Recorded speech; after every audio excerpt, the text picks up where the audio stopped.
Hello, everyone. You have now arrived at the Ebicentre, 2 minutes late, and not live at all, but we are going to work with what we've got so far. So, with me today is my very first guest for this show. He is an established fighting game commentator for games like Street Fighter V, Street Fighter 4. Everyone would know him as James Chen. So, say hi to the audience who will be watching this after the fact, James. Hi everybody, how's everybody going? Okay, so today we're going to talk about just fighting games and where the community and the genre is kind of going. So, Not to interrupt or change the subject or anything, but I've been told that "How's everybody going" is actually an actual greeting in Australia. And here in the States, people have told me it's bad grammar, but they told me that that's actually what they do in Australia. I've never. How you going? That's funny because I never thought it was bad grammar. I don't really see how it's bad grammar. It's like, oh, how are you going? How are you? Like, how is everything in life going? That's what it means for me. So there you go. There you go. Right there. I was meant to be in Australia. That's what it was. All right, so I have a list of questions here that I just wanted to kind of generate discussions. So feel free to share any opinions that you have as an individual. You don't have to represent any sponsors or anything like that. It's really just two guys talking about fighting games and where they might be going. Sounds good. Sounds good. All right, terrific. Let's see which one I can start off with first. I guess we could start with current games that have been announced and are going to come out relatively soon. So this is like Marvel vs. Capcom, Dragon Ball FighterZ, and BlazBlue Cross Tag Battle. So I guess I should ask you, based on what you've seen so far from either gameplay footage or the reaction from the community, what is Marvel vs. Capcom Infinite not exactly doing right, in your opinion? Right now, honestly, I think the biggest problem with Marvel vs. Capcom Infinite, there was two main things, right? One was obviously the game came out and like the graphics didn't seem to be, what you kind of expect from this generation of games. The Chun-Li face is obviously one of the big sticking points, and then even just like Chun-Li's walking animation didn't look particularly great. And then I honestly think that them releasing the story demo felt like it actually did more harm to the game than it actually helped them, because it's very obvious now that the story demo was a very early build, and it's also very limited, so it really doesn't really give people a lot of understanding of what the game really is capable of. It's a demo, so you kind of expect that, but the concept of a demo has been skewed recently by games like Guilty Gear and, all these other companies coming out with these like crazy robust demos and such. And so I feel like, that, and also there just hasn't been a lot of news about it. Like we're less than 50 days away from its launch and we're still not even sure what the full roster is, things like that. I just feel like maybe there should be more information or something like that. And we just haven't managed to get that information yet. Yeah, I actually agree. When I think of a demo for a game, not even just a fighting game, I usually think of, I don't know, some sort of completed section of the game that they show to you so that you could get a feel for it. A fairly popular example was Nier Automata, which had a demo that basically allowed you to play the first 20 minutes of the game, actually. Okay, And I recall it being highly anticipated, like pretty much since it was announced, and it was high quality as well. Like you actually felt like you were playing a proper game, and you weren't sure how far in development it was, but you were sure that this is really solid. It went through QA quite a few times and looks really polished. Whereas Marvel vs. Capcom, you can tell the story is not going to be the strongest aspect of the game in general, and Well, I mean, a lot of Capcom has said that there is definitely going to be a lot more. Like that story was just very much the beginning, and so it supposedly is going to get much stronger later on. But we will definitely see on how that goes. So. Yeah, and you mentioned as well that the animations and the aesthetics of the game are definitely flawed, and I completely agree with that. It just doesn't look. It just doesn't look that good. Speaking personally, as just a I don't play games for how they look necessarily, but I think Core 8 Gaming did a video ages ago where it's like, okay, presentation and how a fighting game looks is really important to grabbing people's attention, and MVC Infinite is just not catching it's not capturing that feeling and that excitement, whereas something like Dragon Ball FighterZ, just based on the trailer reveal and everyone's reactions, people went ballistic over that one.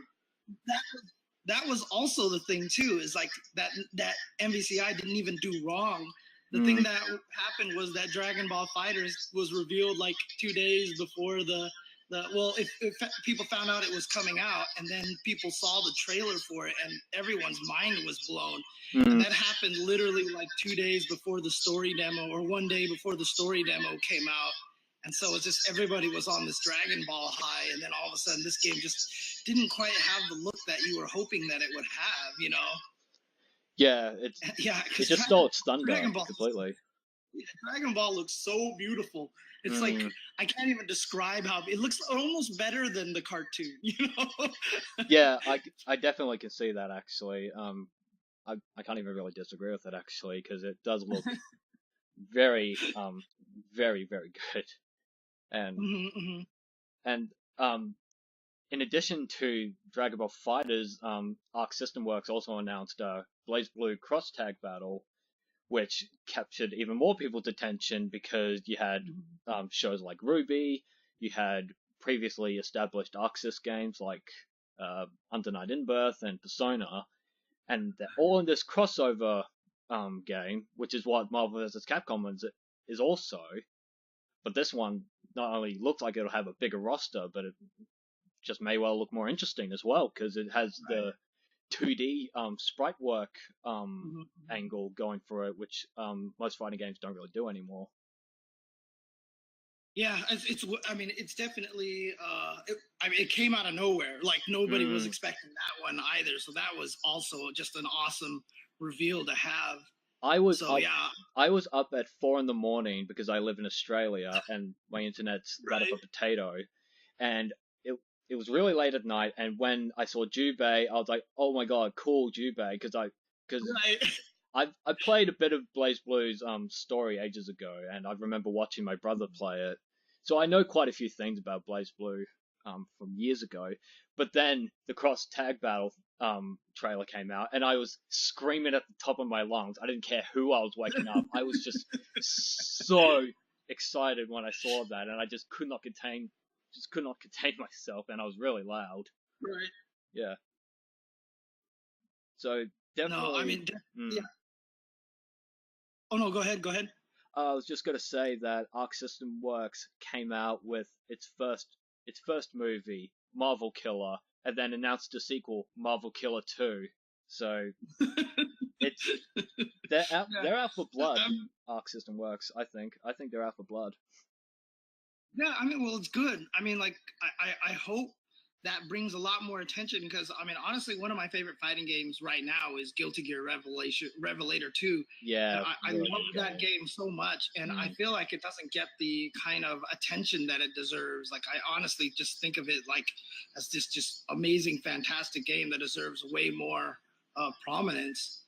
And so, you know, I heard, like, after Dragon Ball Z was announced, that the sales of Guilty Gear on Steam went up really high because just the awareness factor. Yeah, so that's really cool to hear. I'm really excited about that. That is awesome. I didn't hear about that at all. That's really cool. Yeah, so I mean that's really cool. I mean, to be fair, having said that though, you know, one of the things that is concerning of late is just, you know, a lot of people who have had the opportunity to mess with Marvel Capcom Infinite have really enjoyed the game, and a lot of them like say that they just basically can't wait to go and play more of it. You know, they're addicted; they can't stop thinking about it. YouTubers like Maximilian, for example. Right, exactly. Yeah.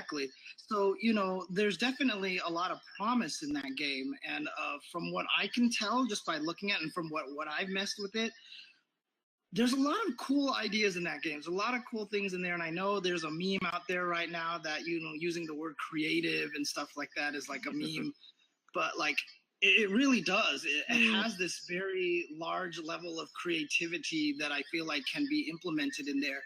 You know, one of the things that was largely missing from Street Fighter V, for example.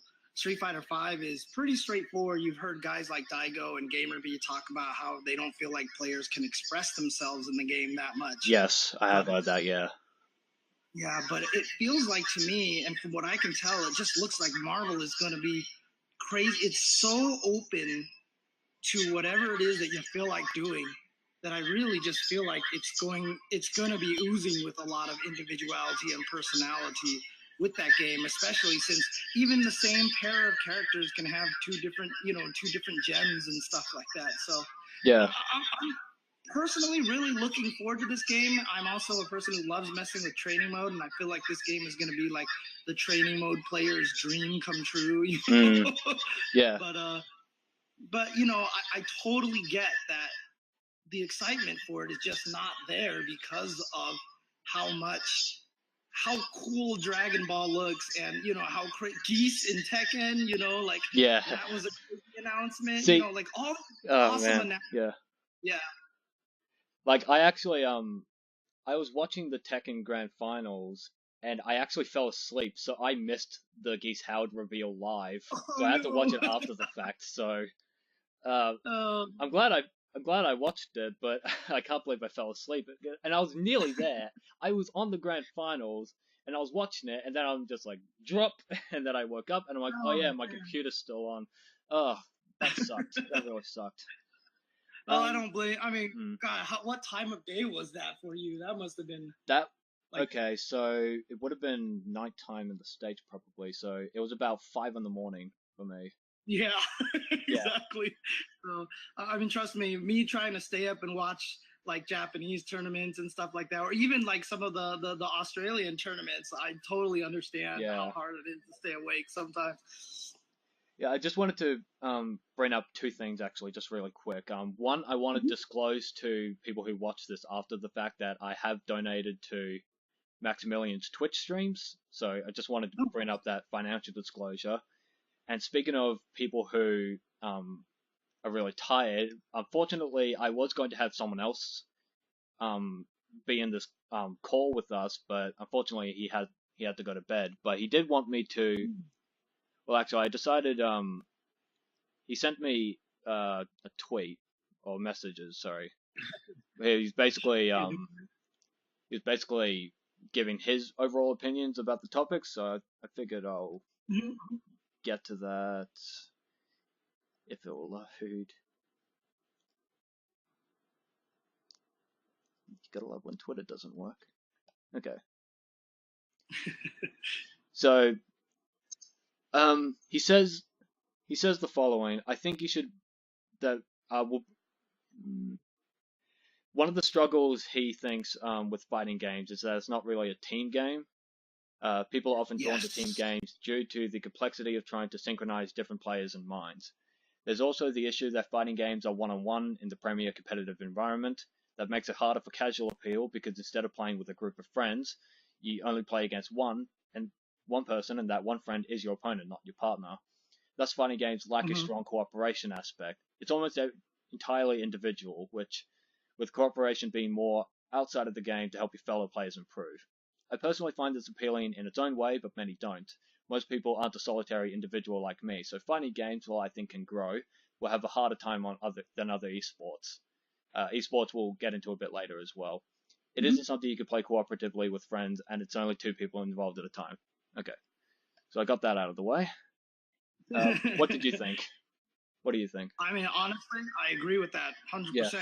I think that is definitely one of the biggest hurdles of fighting games is that it is a one-on-one environment, and you know, honestly, if you're not good, in say a MOBA, right? Like, you can have friends that can carry you, and so you can enjoy yourself, right? So you can have some fun there. If you even play with random people, I mean, like, this is sad to say, but you can blame the other people, Yeah, lost, exactly. and things like that. I've often said one of the hardest things about fighting games, about playing fighting games, is it really requires you to stare deep into your own soul and really understand that most of the time when you lose, it's your fault. And that is really hard to grasp, because like in other games, you can just be like, oh, well, this guy's at this level, so I can't compete with him or whatever. But, when you play a fighting game, if you're using Ryu and your opponent's using Ryu, they're using the exact same character as you are. So if they can accomplish things that you're not accomplishing, it's really on you, right? Yeah, exactly. Anything. I find, and that makes. Go ahead. I was going to go into a wider point as to ways I think we can, like, we as a community can teach individual players how to play. And one of the allegories I find works the best is to think of fighting games like a martial art, like an actual martial art. So many years ago now, I practiced jiu-jitsu, and one of the things you do is you learn the more technical aspects of how to, for example, get a throw in, or figure out situations where someone is throwing a punch at you, stuff like that. I think what we're finding so hard as a community to do is to teach players the more technical aspects and explaining it in a way that they'll actually understand it. So one of the things I had to do when I was doing these lessons is I had to teach other new people. So not only did I have to improve myself, I had to teach other people if they were just kind of starting off. So I had to explain it a bit more slowly and try to explain and just a bit more plainly, because I think and I think it's kind of an issue with how fighting games originated. So it started in the 80s, and you had a lot of people competing with their money. So there was that extra incentive to really try to get good with the game with what little time you had before you had to go back to the line, for example. So what ends up happening is, in order to try and improve yourself, I don't know if many people shared the things they learn, because they want to win as well. So if you tell someone something you've learned about the game, well, you also have the chance of making them get better than you, and then you start losing again.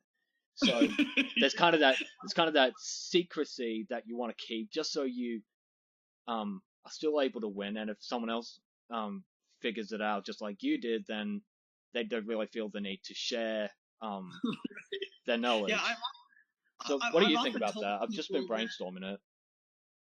Yeah. I've often told people a lot of times that, if you teach your opponent how to beat you and you can still beat them, that just means you're a stronger player overall. Yeah. So that is something that's very important, is to try to make sure that you can, get to a point where, you are helping each other, because there are definitely some great examples of just two players, who are like the main competition for each other, getting really, really strong in the game and succeeding very well in Tournament Street Fighter V, largely because, they're always helping each other grow. So, honestly, you're right. The more that you hold your friends back, the more that you're holding yourself back in a lot of ways. Yeah, exactly. Because, yeah, I just completely agree with that. It's just, it's one of the things I found when I was trying to learn fighting games. A lot of it was, in fact, I think the majority of people are self-taught. And there's this kind of idea that if I can teach myself, you can teach yourself as well, which I do agree with to an extent. That does make sense. But if we're talking about accessibility, one of the things I don't think we should do is simplify how to play the game necessarily, like in terms of control, button layout, or control schemes, or mechanics. I don't think that's the issue here, because jiu-jitsu is actually a really complex martial art. A lot of technical Hmm. steps that you have to keep in mind and then eventually make a habit out of. So Right. it's not a matter of this being too difficult to what was my train of thought? It's like it's not that the complexity is what is pushing people out. It's the question of, okay, where do I begin exactly? Right. Like Yeah. how do I tackle this big complex game that has all these Mhm. different things behind it? Like where do I start with that? And Yeah. I don't think a lot of people really get to the starting point, like take it step by step necessarily. Yeah. Whenever I'm trying to teach people how to play fighting games, I always try to relate it to stuff that they already know. And that's one of the Mm. hardest things is like when you play a fighting game, the reason why it's so hard when you compare it to a lot of other games as well is because, for example, let's say you're playing StarCraft 2 or StarCraft 1, right? As soon as the match starts, you have an express goal. You're mining for materials so that you can build better things, right? There's Mm. a flow, there's an idea, there's a concept, there's growth. Like you can't do 90% of the things at the start of the match, No. right? Same thing with something like MOBA, right? So as soon as you start, what do you usually do? You buy a few items, you follow your minions to the towers, and you just kind of poke at a tower a little bit, see where the opponents are, gain a little of experience here and there, whatever like that, but you're trying to level up.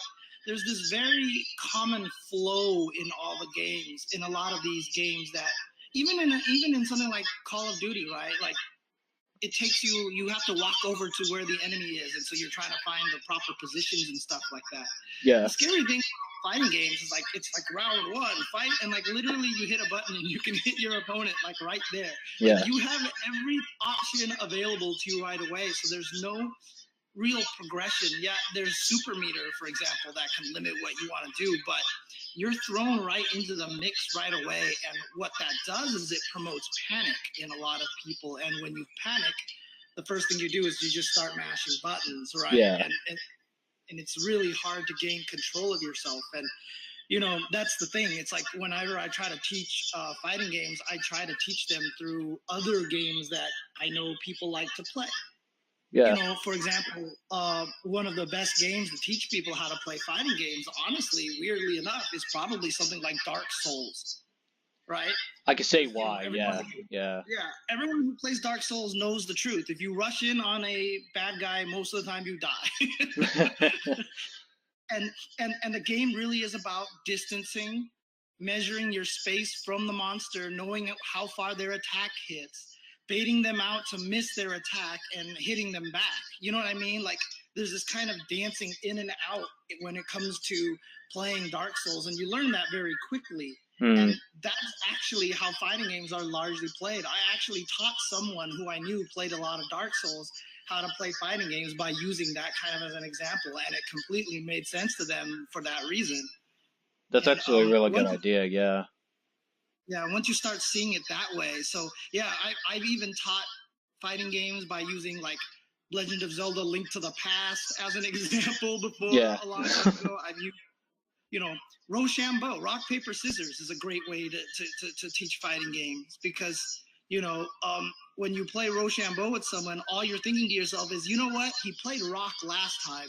He's definitely not going to play scissors this time. You're guessing what the opponent is trying to do based off of patterns and logic. And that's all fighting games really are, Deep down in the core, you're just trying to read the patterns of your opponents and basically beat them for doing something that you predicted is obvious. And I think in addition to that, overall, what I think a lot of newbies need to come to terms with is self-discipline. Because one of the things everyone needs to do if they really want to commit to something is they need to be able to discipline themselves and set standards and goals. So, like a martial art, for example, you have a 2-hour session and your teacher is teaching you some really basic stuff like, I don't know, how to break your fall, for example, or how to move how to move while you're grabbing someone. So you do these steps and you repeat it a few times, and then you're like, okay, we're going to learn this new technique, or not even a new technique. We're going to go over this technique that you probably have used a few times, and we're going to try to apply it in other situations, for example. And I think it's examples like that that a lot of people, I think in today's day and age, they have kind of lost or forgot how to do. So Mm-hmm. so when you want all these new players to get in, they need to understand right away that this is something that is going to take some time. You're going to fail in a lot of ways, and it's going to be very frustrating. But with dedication and with a good guiding hand that could explain to you, okay, the reason you failed is because of this. Try to look for that again if you stuff up, but then try to fix that. And try to work towards fixing that. I think if we did that more often as well, like if I don't know, one-on-one sessions for me would work a lot better if I was teaching a fighting game. If we did stuff like that, we'd see a hell of a lot more people playing over I time. mean, one of the things that I do never try to sugarcoat is how hard fighting games are, Exactly. and how much work they take, and how much time that you do have to put into them. I've actually, had people tell me before, they're like, stop telling people how hard it is to play these games. You're going to scare them away, but I don't want to sugarcoat it, because fighting games do take a lot of time. They take a lot of effort. And also, I mean, okay, so two sides of this. Yeah, so they're going to take time. If you want to become really good, you're really going to have to put in the work and the effort. And that's just one of the things that you're going to have to come to terms with. But also, I do think that fighting games themselves can do a better job of teaching people how to play. Yes. Like I yeah. don't think the one-player content, and even in a lot of games, there is some good tutorials and stuff like that, but I still feel like they can do better. I feel like that you can definitely do a lot more to make people enjoy the game a lot more and learn kind of in a more organic fashion, as opposed to like, here's a tutorial, this is how you block, this is how you move. Like there needs to be a more organic way to teach people how to play fighting games for it to be as effective. I was actually thinking about what kind of games so far have done really good jobs at in their tutorials, and two games come to mind for different reasons. There's Guilty Gear Rev 2 and there's BlazBlue Central Fiction. So in Rev 2, you have a very extensive FAQ, and you have different move matchups and all that. That stuff is fantastic. That is really good stuff. That's a good first step. And in Central Fiction, there is, and this is something I think is the biggest barrier for new players, it's combo building, creating combos. I can tell you from my experience, just because I'm not a great fighting game player, I'll just be upfront with that. One of the hardest things it took me to get some sort of understanding of is, well, how do I do combos? Like, what process is there for me to get the hit confirm and then capitalize on damage in whatever context, like in the corner or in neutral or in the air, for example? It's stuff like that I think frustrates the most amount of new players, because when they play, this is the analogy I use. They want to play fighting games like an action game, where complicated moves done by the characters are kind of relegated to one button or a combination of two buttons. And I think that's the mistake a lot of new people make when they get into fighting games, because they're also not showing exactly, okay, this is how it's different from an action game, for example. And you'll have a couple of hits in here, then do a special move, and then etc. etc. And I think one of the things Central Fiction did, it's interesting. They explained it as a kind of downward ladder or staircase, nearly, where you get one hit in, and then you build off that with another move until eventually the line on the graph hits the bottom where you can't make another add in any more hits. It's interesting stuff like that would probably, if improved, go a long way in teaching people, okay, this is how you actually do combos, because I think if you get over the combo thing, the other stuff like footsies or getting people in corners, just that stuff, I think that'll be a lot easier to teach after you get over that hurdle. Yeah, one of the things about combos is that they're the things that make people most excited. You see them a lot, people talk about them a lot. And Definitely. So they're always the first thing that people want to learn. And, that's always not the correct thing to do. In fact, I've often tried very hard to teach people that when you want to learn how to do a combo, that you are literally like, it's okay if you're doing weak combos at first. It's basically like, saying I'm going to go play basketball and I'm going to, do crazy moves like Kobe Bryant or Michael Jordan, right? It's like, you can't do it right away. And it's okay. But the hardest thing is that a lot of people think, video games are supposed to be accessible. And because you play games like God of War and stuff like that, which ease you into combos and you gain more powers, and by the end, you're just like doing like these crazy combos like Devil May Cry and stuff like that on people. It feels like one of those things that should be attainable very quickly and easily. And so, it's one of those things that I do definitely try to, say to people, like, don't go for the big combos right away. Just go for this very straightforward combo. Learn how to play the game. And as you keep going, as you play, as you learn, you'll start figuring out why you want to use certain combos, where you want to use certain combos. And you'll be like, you know what? I know this person did more damage here in this situation. So now let me go back and try to figure out the combo now that I've already known how to play the game. Because if you learn how to play the game first and you're already doing decently, doing weaker combos, that's actually a great thing. If you're losing barely and you're like, I know I'd win if I actually knew better combos, you're in a great place, Okay. Combos is something you can learn for sure.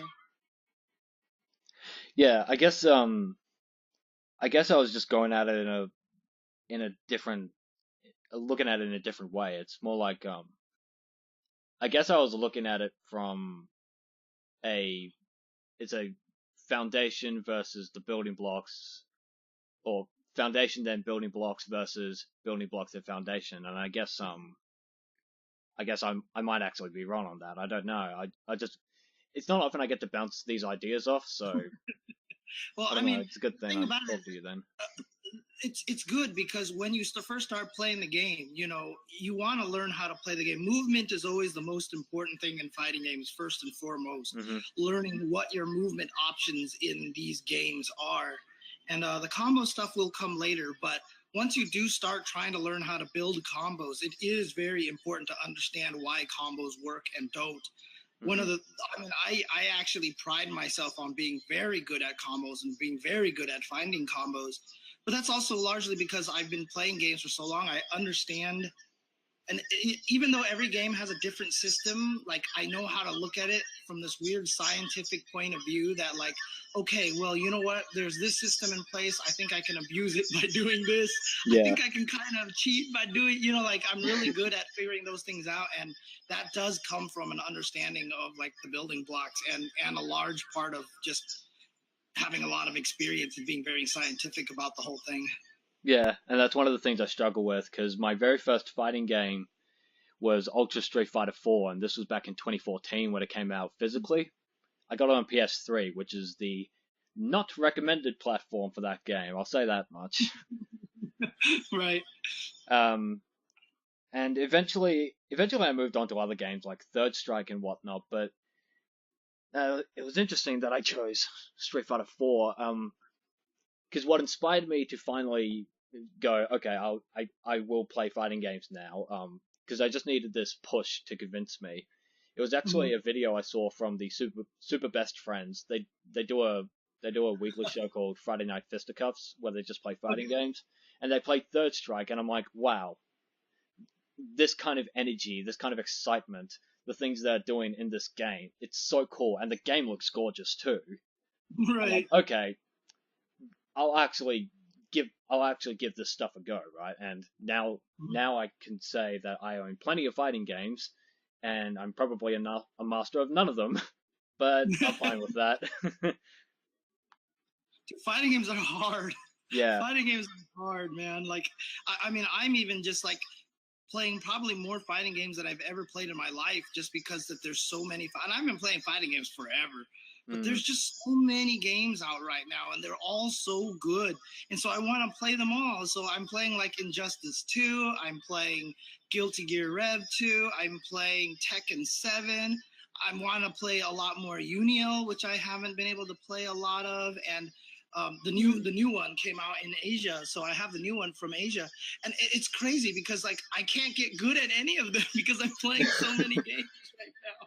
You know, See, Untitled in Birth is actually a really interesting case because I actually recently put in EXE late, not latest, so the one before this new one. I decided to put it in to see, okay, how do these Arc System Works games play exactly? Because Cross Tag Battle's out, and I'm like, okay, I bought these games like Persona and all that a while ago, so why don't I pop these back in, see what I can do? And I found that Untitled in Birth is actually a really good beginner's game because because with your 4 buttons, the combo building is actually really easy. Like, it's not terribly strict. It's a bit more free flow. So I guess you could say a bit more button mashy, but I wouldn't even say that because you still need like your command inputs and stuff like that.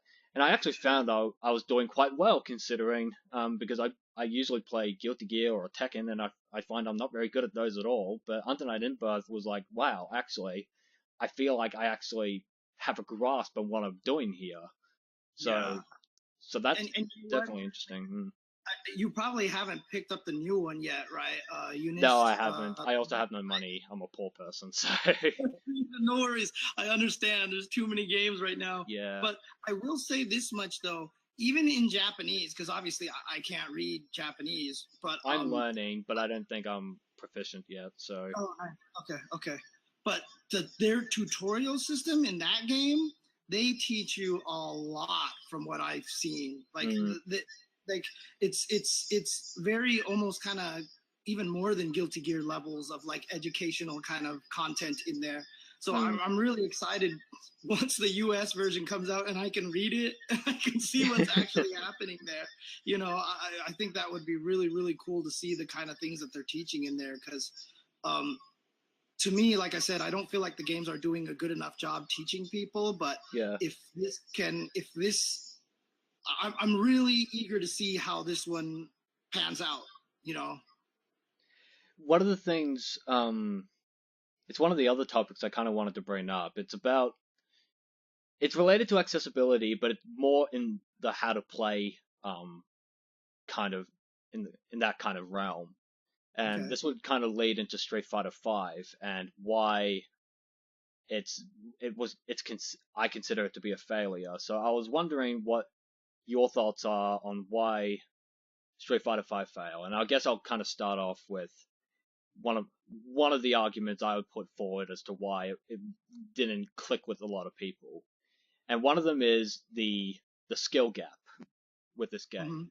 So Capcom went in assuming that by increasing the amount of frames in between each command you do with your character, that would make it easier for people to create combos like newbies because it's a bit slower. What ended up happening though was the people who already knew how to play fighting games figured out all the combos a lot quicker, which dramatically increased the skill gap again and put all the people who don't know how to play fighting games back down at the bottom, despite this kind of, I guess, advantage that they were assumed to have been given. Yeah, I mean, it's interesting because I'm with you on there, but I'm also a little bit coming from a different standpoint. So one of the things that they did was they created this input buffer that allows you to do combos easier, right? So basically, every time you hit a button, it's repeated for 3 frames total. And not to get overly technical, but that means if you hit it 1 to 3 frames early, it will work. It'll come out when you need it to, and it'll actually connect. Yeah. And so what happened is that made the combos easier. But what it also did was that stuff, the input buffer also works just in regular gameplay. So it actually has made everybody's offense more precise. And so there's very little leeway for mistakes. And so basically, there's this whole concept of taking turns in Street Fighter V, which derives largely from a lot of the 3D games. But, depending on whether a move is plus or minus, after you block it, the opponent can frame trap you and do all these crazy things. And in older games, it was a little bit harder because the input buffer wasn't there. So even your opponents had more trouble making it perfectly tight frame trap. And so you could kind of disrespect them, hit buttons a little bit more often. But in Street Fighter V, hitting buttons is such a mistake. Like, if someone is like, I'm sure, like, you've probably experienced, like, when you get rushed down by a Karen, or if you get rushed down by a Cammy in the corner, it feels like they're just hitting buttons, and you're like, I don't even know what I'm supposed to do. And every time you hit a button, you get hit, and they combo you, and you're back in the same situation again. And a lot of that comes from the fact that the game is actually, I think, a little over precise now. There's no room. There's not a lot of room for human error, and I think that causes a lot of problems with having players try to get better at the game. Yeah, it's intimidating that way. Yeah, I haven't played Street Fighter. I don't own Street Fighter V. I played it during the beta, and one of the things I found that was actually make it harder for me was because of this this window of input. I found it was actually harder for me to get any combos out because I'm so used to playing fighting games a bit faster than that. So like Guilty Gear, for example, the timing is you just have to get used to the kind of rhythm of pressing buttons fast enough. And Street Fighter V, So the chain combo system is usually a lot more freeform, so that way it's easier to cancel one move into another. Yeah. But in Street Fighter, it's all link based, right? You're not canceling moves into each other unless you're doing a special move. So things like Cammy, stand medium punch, crouch medium punch is not like a direct cancel. You have to actually time the second one, and that does make it a little bit more difficult than games like than most other fighting games which have chain combos. Like Street Fighter is like weirdly unique in that it's one of the only fighting games that doesn't have an overabundance of chain combos. That is interesting, yeah. What other aspects do you think Street Fighter V failed at? Like, I got my answers, but I want to hear yours first. I mean, honestly, the biggest problem that Street Fighter V had is that, when it launched, it just didn't feel like it was a complete game. Definitely. A lot of, there wasn't a lot of content in there. It felt like we got half a game, and, they added story mode afterwards, and then they added this feature afterwards. There was definitely a feeling like the game might have been rushed or something like that. And I do feel like, honestly, that the game could have taken a little more time to bake maybe and come out a little bit later. Do you think it was released when it was because they wanted it prepared for Evo that year? I'm not even sure if it was that or if it was more just, weird financial fiscal things. Some people actually postulated that Capcom had a bad fiscal year. And if you remember, companies' fiscal years end in April. It's weird. It's like March or April, right? That's the end of the fiscal year. And so maybe their numbers were low, so they were pushing to put it out in March so that it could help contribute to making the numbers better for that particular year. That was one theory that I've heard. The other theory was, get it out in time so that they can do the Capcom Pro Tour that year. That did start that year, didn't it? So there's a lot of different ideas in there, different theories on why it happened. But, overall, I think most people kind of agree that it felt like it was released a little too early.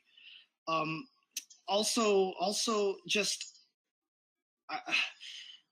there's the character variety is interesting in that game. Like, personally, I don't think the character variety is particularly strong. I feel like a lot of the characters play fairly similarly. The game is very much based on the knockdown meaty kind of game, where once you knock the opponent down, it's like crush counters. stuff like that. Yeah. Yeah. Mm-hmm. There's a lot of little flaws here and there with a lot of the way that the game systems fit together, and a lot of that came from reactions to complaints about Street Fighter 4. A lot of people hated invincible backdashes. They thought uppercuts were too good. So you'll notice in this game the uppercuts are really terrible, right? Yeah. Like they're not even invincible anymore.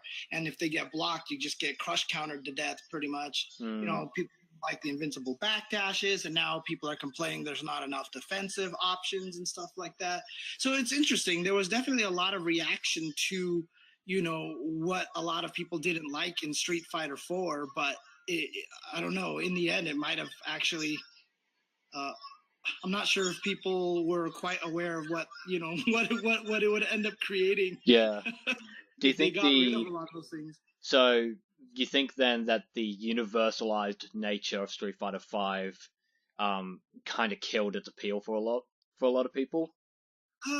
A little bit of that, yeah, because one of the nice things about fighting games has always been the fact that so many different characters in there, and you can usually find the one that you like, right? So, if you're a player who likes to play zoning and likes to play defense and has this, really awesome time keeping people out and everything like that, characters like Dalsum and Guile would be good for you. If you liked rushing, if you liked crazy, really high manual dexterity, characters like Gen and characters like Sakura and Viper really appealed to you. If you liked, the grappler style of play, et cetera, et cetera. So there, as an individual, it was possible to find something that really appealed to you. In Street Fighter V, I've definitely seen a lot more people with character crises, but I think that's largely because a lot of the characters are probably more similar than they should have been. Yeah. And so a lot of people have had trouble finding characters that really they feel like suit them really well. It's one of the reasons. Sorry. Go ahead. It's one of the reasons I like Guilty Gear Rev 2 so much, because I'm actually a Jam player, and the reason I'm a Jam player is because I'm a Street Fighter scrub, and she plays kind of similar to a Street Fighter character, and it actually helped me, even though she's not a particularly good character. I know she's like low mid tier, maybe low tier, not considered a great character, but she actually helped me kind of adapt whatever skills I had from Street Fighter into this game with the addition of like air dashes and stuff like that. I actually found she was very helpful in that regard. Yeah. No, I mean, Guilty Gear is a great example because man, the characters in that game are all so different and so crazy. Very unique. There's such a variety of characters in that game, so it's actually pretty. Like if you're gonna find the character that you like, hopefully you'll find the character that you like. In Street Fighter V, it's a little bit harder to do that, in my opinion. So, I would have gone with Ken, honestly, but and that's because I play him in Third Strike. Right. Okay. But yeah, I don't know if you'll agree with this or not, but I kind of want to throw it out there. It's one of these opinions about Street Fighter V that I don't see a lot of people talk about at all. Not since it was a big deal when the game was about to be released. And this is the reason. This is one of the biggest reasons. I think it might actually be the biggest reason I didn't buy Street Fighter V personally, and that was because of the censorship that occurred, particularly regarding several of the female characters, and even Zangief, I think, had one animation changed. It was these changes. Yeah. Like, were you trying to say something, or so? Oh, no, I was just saying, did Zangief have one? I don't even remember now at this point. It was something to do with it was some animation. It was like an animation. Okay, yeah, I think it was something about it being too suggestive or something like that. And but yeah, like there's Rainbow Mika and there's Cammy and there was the costumes and then there was Chun-Li. It was just. And they were doing all these things for all the wrong reasons, and I just did not agree with that, because I believe, as a creator, if someone is offended by something, and that's what Yoshinori Ono said was the major reason for all these changes, personally, I think you should just ignore those people.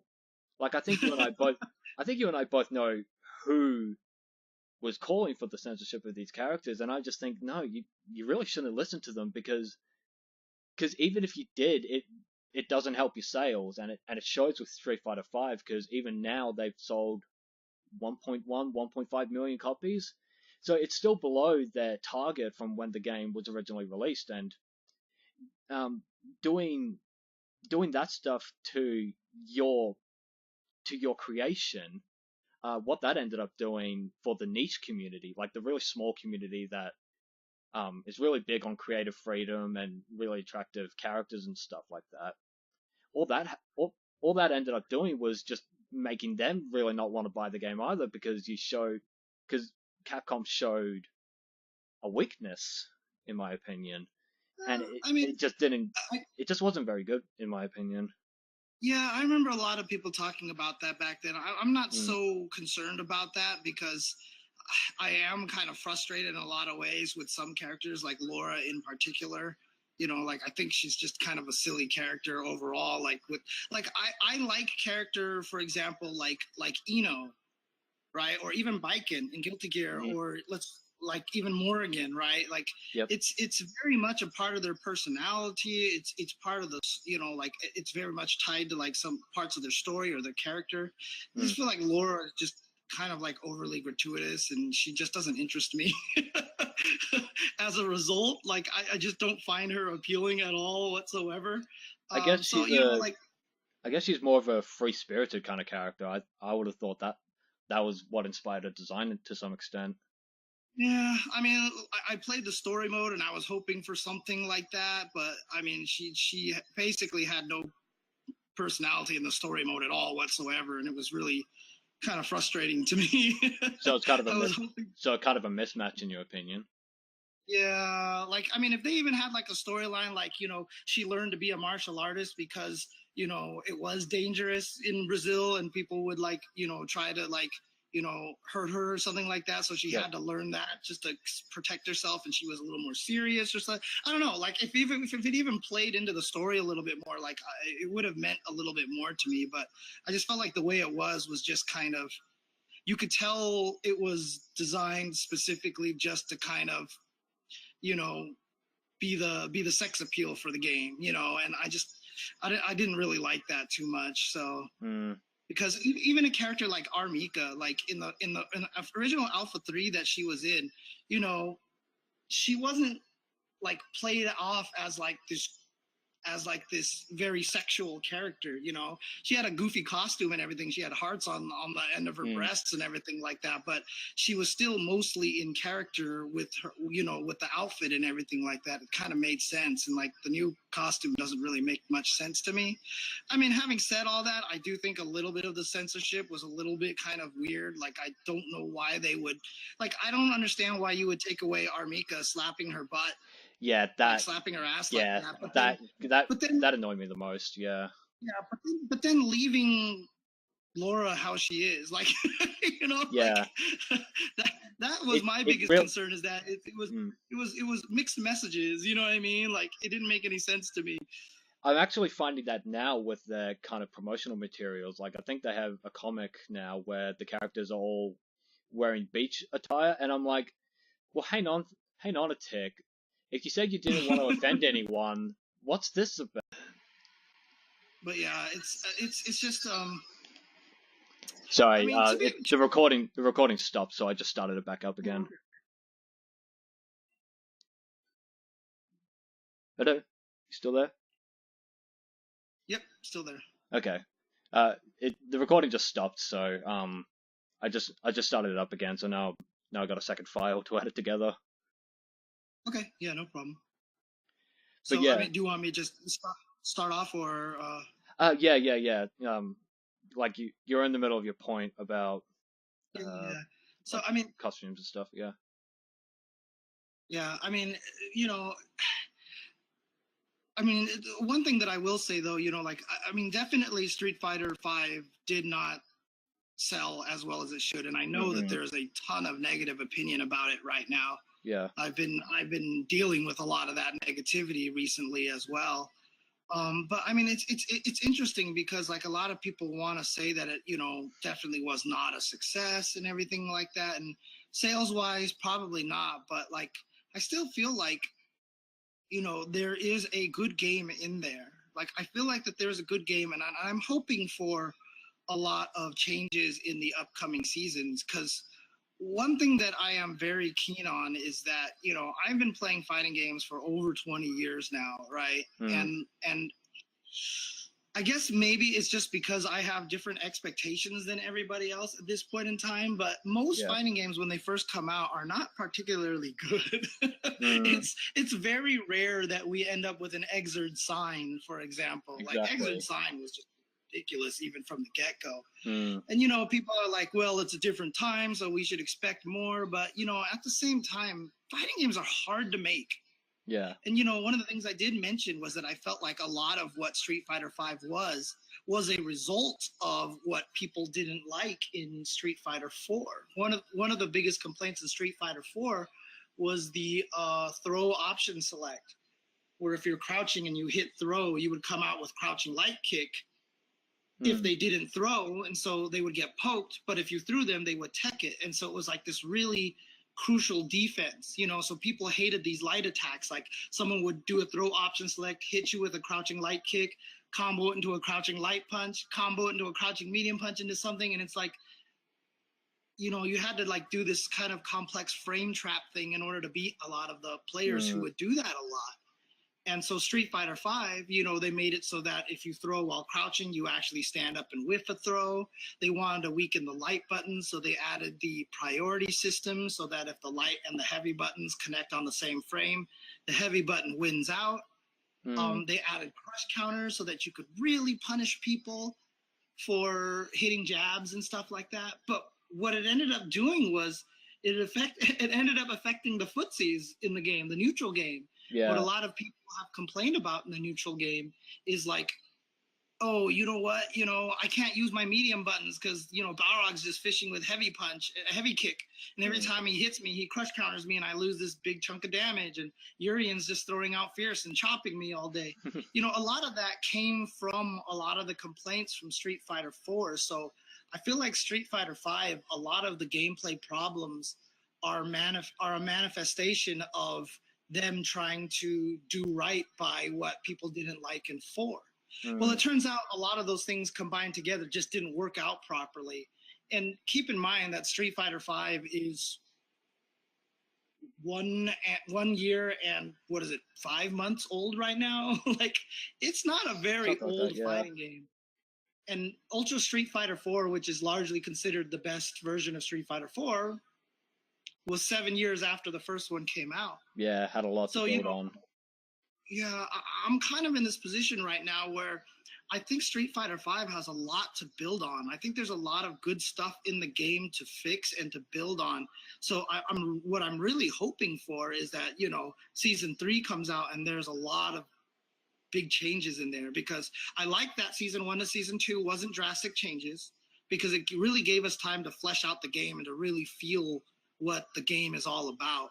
But now that we've kind of seen it and a lot of people don't like what they've seen, like I said, there's not a lot of individuality. There's like the game is almost too precise. There's a lot of clunky flaws with the game that make it so that the way that I've succinctly summed up Street Fighter V's problems is that the game doesn't let you feel badass.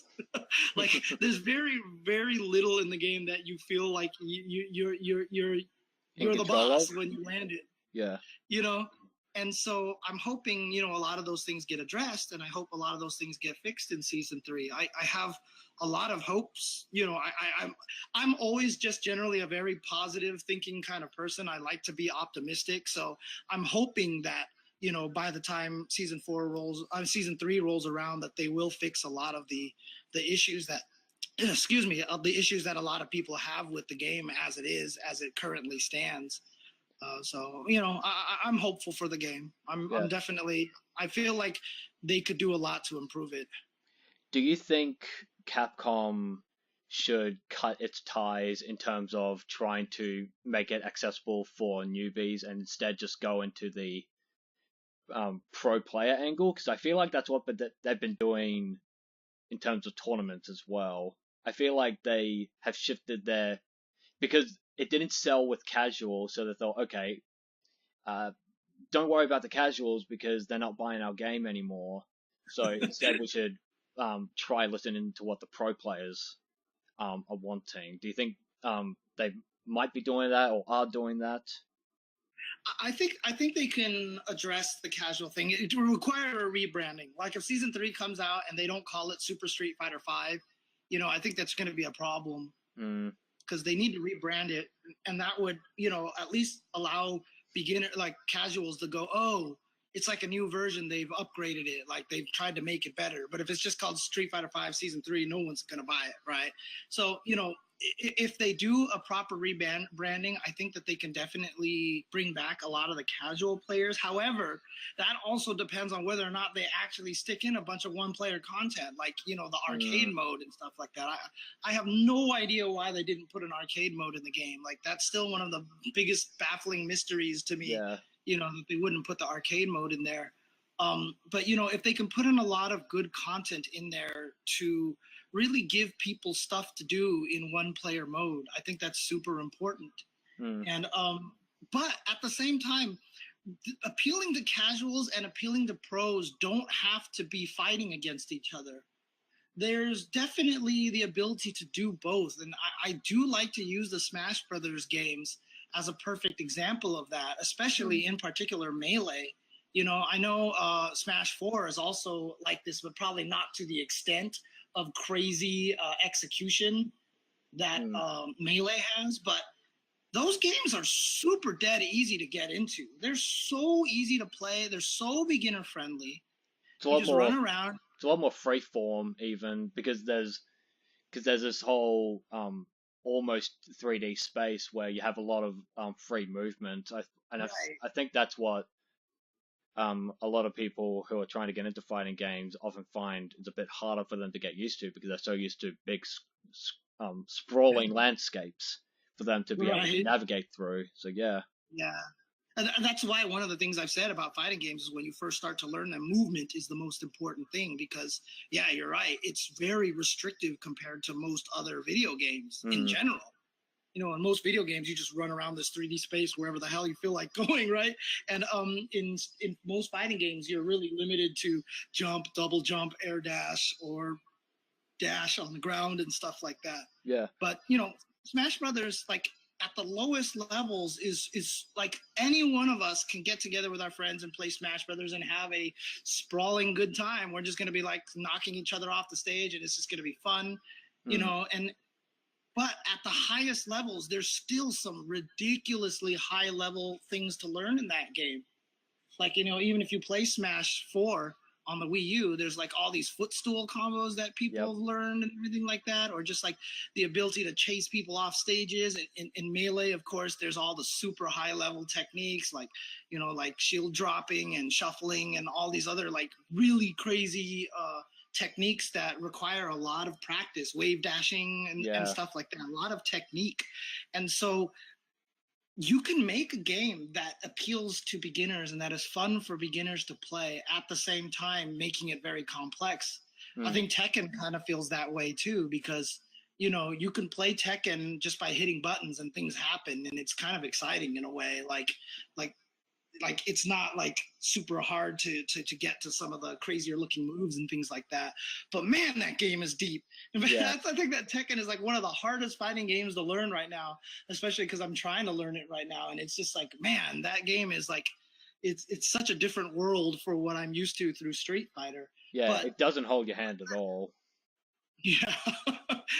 But the thing about it is, like I said, there's enough there that, Tekken has always been a high-selling game because it's very casual friendly. They have these 10 strings, which basically are useless in tournaments, really, but they're there because people just do them, and it's cool to do them against the computer and stuff like that. Yeah. So there's definitely a way to make games appeal to casuals and to experts at the same time. And that's the thing that they've got to realize with Street Fighter V. I think they've kind of ignored the high level stuff a little bit too much.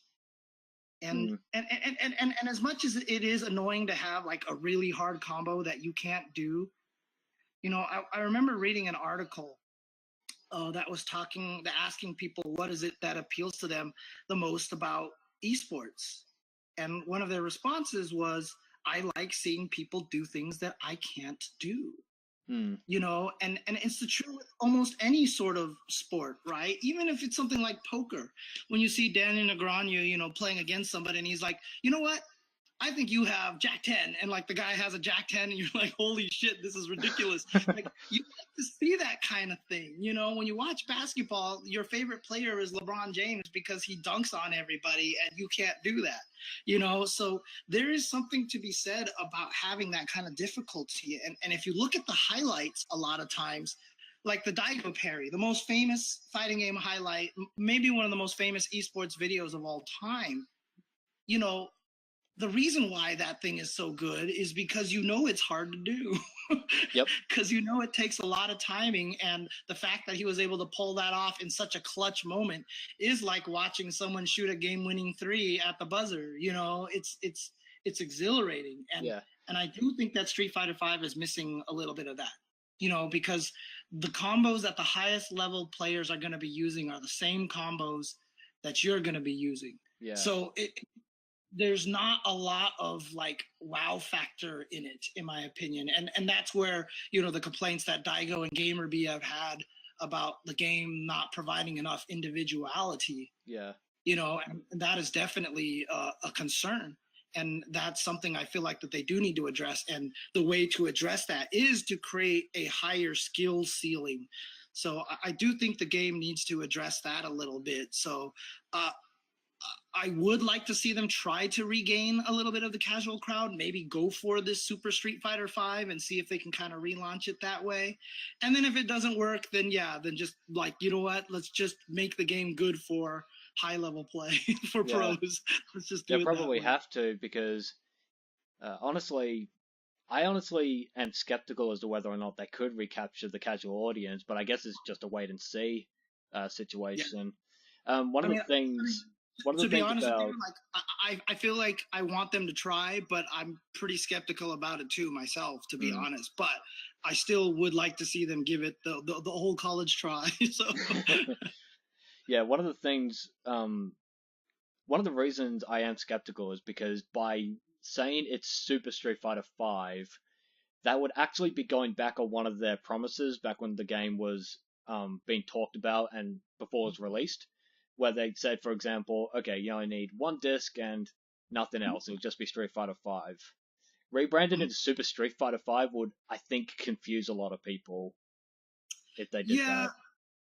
I definitely remember that, but one of the things that their main point was that you'll never have to buy another disc, right? Yeah. And that to me is the important factor. So if they rebranded as Super Street Fighter V, as opposed to calling it Season 3, I think that's okay. I think that's understandable. I don't think that would confuse people too badly. Especially because the people that you would be trying to appeal to the more casual market, probably doesn't even know that Capcom has even said that. You know what I mean? They probably have no idea. Unless you followed it, yeah.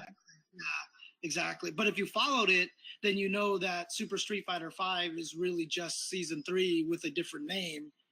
And then it won't bother you as much, So I do think the rebranding is kind of important for them to at least try. To see if they can get back a little bit of the casual market. Yeah, we'll definitely have to wait and see. Yeah. At some point in our conversation, we mentioned games like Melee and Smash 4, and one of the things is one of the questions I had beforehand. It was related to kind of the movement in fighting games, and I guess that can make us try to answer what is stopping people from playing anime fighters. Because in a stereotypical fashion, anime fighters have a lot of air dashing and a lot of fast movement, nearly free form, but still restricted in some way. So what do you think about that? I think it's just it just might be an aesthetic thing, and also a lot of anime games look intimidating. Like, one of the things I will say about Guilty Gear is, like, when I talk to people about Guilty Gear and I ask, why don't you play that game? a lot of people respond, it just looks complicated. It looks really scary and everything. And yeah, because like you're going to talk about Rev 2 and I'm going to be like, okay, so this is the Roman cancel, but this one is the red Roman cancel. There's also the yellow Roman the different cancel, colored Roman cancels, exactly. and the purple Roman cancel. There's the burst and the gold burst. And then, like it can be kind of intimidating, but the funny thing about it is it all falls together. Like when you play it and it starts to make sense after a while. And I try to tell people that I'm like, just play it. Don't worry about the complex stuff. You'll learn that as you go. But there's definitely an intimidation factor. And I also honestly believe that like, there's just a weird stigma with it. Like, I hate that, the whole anime kind of thing, like people don't want to play an anime game or something like that. I don't know. But they're all excited about Dragon Ball, so go figure. But, yeah, that's something I'm curious about, because it's not that people hate anime necessarily. They just hate anime that doesn't look dark or gritty enough for their taste.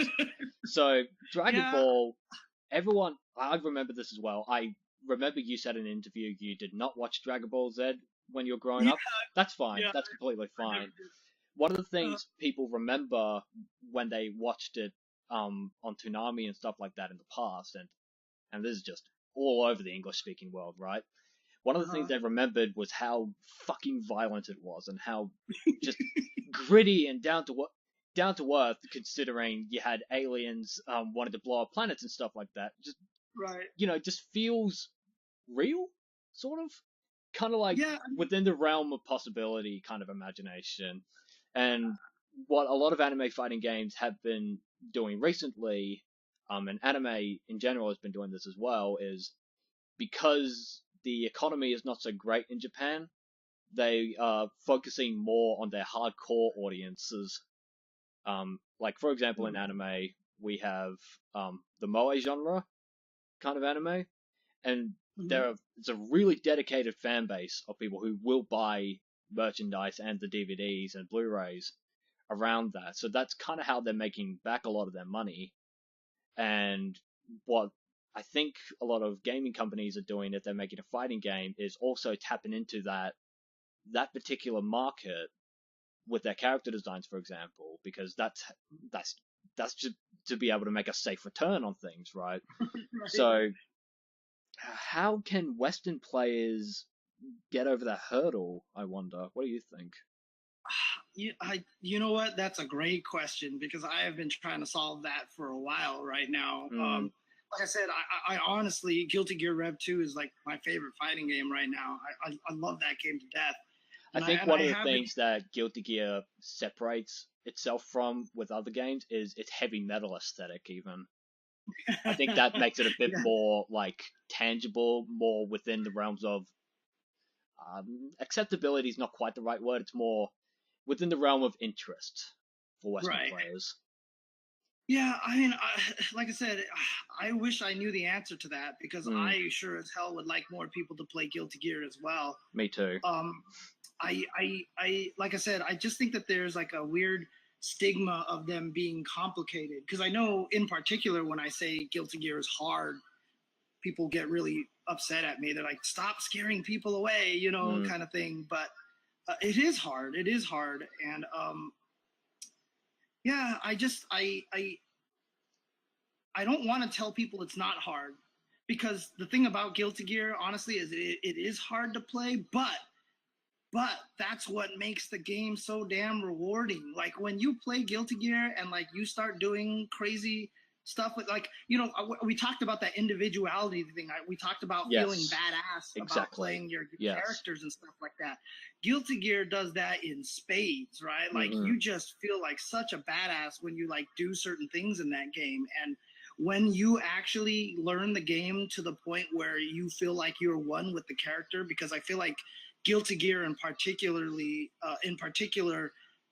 makes you like you really can learn and know your character more than any other fighting game. Like so because the characters are so different, and because of the Roman cancel system, the ability to do the craziest things on the fly just because your brain's like, you know what? Pretty sure this will work. and it does. Like, your ability to do that kind of stuff in Guilty Gear is beyond any other game. So I don't want to tell people the game is not hard to play, because it is hard to play. But at the same time, I want people to understand that that's what makes the game so rewarding and so much fun to play. Yeah. You know, I think what it makes Guilty Gear harder than your average fighting game is the amount of systems and mechanics going into it that complements the fundamentals and the basics of like actually playing a fighting game. So I'm thinking of comparing it with Street Fighter 2, for example, where it was just the characters and they just had their moves and they just had health, right? There were not many other innovations at the time, because it was like there was no other fighting game like it, no other game like it even. Right. So it took a while for Super Meters to come out, and that added that extra layer of creativity and strategy. And one of the things that makes Guilty Gear harder is because you have all these other things you have to keep in mind to be able to make your fundamentals stronger. Mm-hmm. Yep. Yeah, no, I agree with that. Yeah, there's a lot more systems in place, and like I said, you know, once you start even getting into the fact that there's like these different colored Roman cancels and stuff like that, and you're just like, what? Like, what's going on here? And it does make it intimidating. Yeah. But like I said, again, that's just part of the factor that makes it more rewarding. But also, I feel like, you know, I know it's changing now, though, but like ArcSys hasn't done as much. They have the Arc Revo Cup in Japan and everything like that, but like they haven't done like this world tour stuff. Like even Tekken and Injustice now have these world tours and everything like that. And you'll notice that Guilty Gear is strangely missing when it comes to that kind of thing. There doesn't seem to be any sort of like real Guilty Gear world tour where, you know, yeah, sure, if the highest placing American at Evo will go to Arc Revo or something like that, but like they don't have like a big enough of a kind of a circuit. And I do think that the circuit brings in a lot of interest because it creates storylines, and you know it creates narratives, and it highlights certain players. And I do think that, you know, it's changing, because I know ArcSys came to Evo this year, and, you know, they saw the dedication that a lot of the players have to Guilty Gear out here. And I think they were quite, you know, excited to see that kind of excitement out here. So hopefully that will change as you know, as time goes on. So hopefully that ArcSys will start, you know, being more involved in the actual esports scene. Speaking of esports, this is one of the last questions I have. I have this other one, but I don't know how I can fit it into the conversation. You could just bust it out and being like completely different topic, but I guess because this other question I'm thinking of, I really want to save to the end because it's probably the most important question. So I'll just get this other one out of the way. It's related to Street Fighter V again, although I feel like we addressed a lot of things. There's one other thing I kind of wanted to bring up, and I'm not quite sure how I could phrase it without coming off as rude. Go for it. All right. Trust me, I've been neck deep in Street Fighter 4 Street Fighter 5 negativity all day today. So there's very little that you could do that could shock me right now. All right. I guess I'll just say is one of the major reasons that professional players are playing Street Fighter V is because of the prize money related to tournaments. Mm-hmm, mm-hmm. That's my question. Do you think that is the major reason? Yep. I don't actually think it is, to be honest with you. I know that's definitely something for guys like maybe Daigo and Tokido and Mago and but I mean, that's literally the 1%. And if you look at all the tournaments, Street Fighter's still the most entered game, right? Like at Evo, for example, it's still the most entered game. It was definitely a dip this year compared to last year, but regardless, it still maintains the #1 spot. But the thing about it is, like, you talk about all these new circuits like Injustice and, you know, Sonic Fox, geez, that guy has funded his entire college through winning Injustice, right? And that guy has won so much money. And to be fair, the pool, and this is not talking, I'm not trying to talk down to anyone in the NRS community at all in any way, but the pool of talented players in NRS, while significantly larger than it was a couple of years ago, is still significantly smaller than Street Fighter. Definitely. And yeah. honestly, if you're really interested in winning money, you should be playing Injustice. That makes sense. The amount of talent in Street Fighter V makes it almost impossible to be consistent unless you're someone like Punk. Yeah. Right? So it's like the results are so wild, but I don't consider that a bad thing. I consider that a good thing.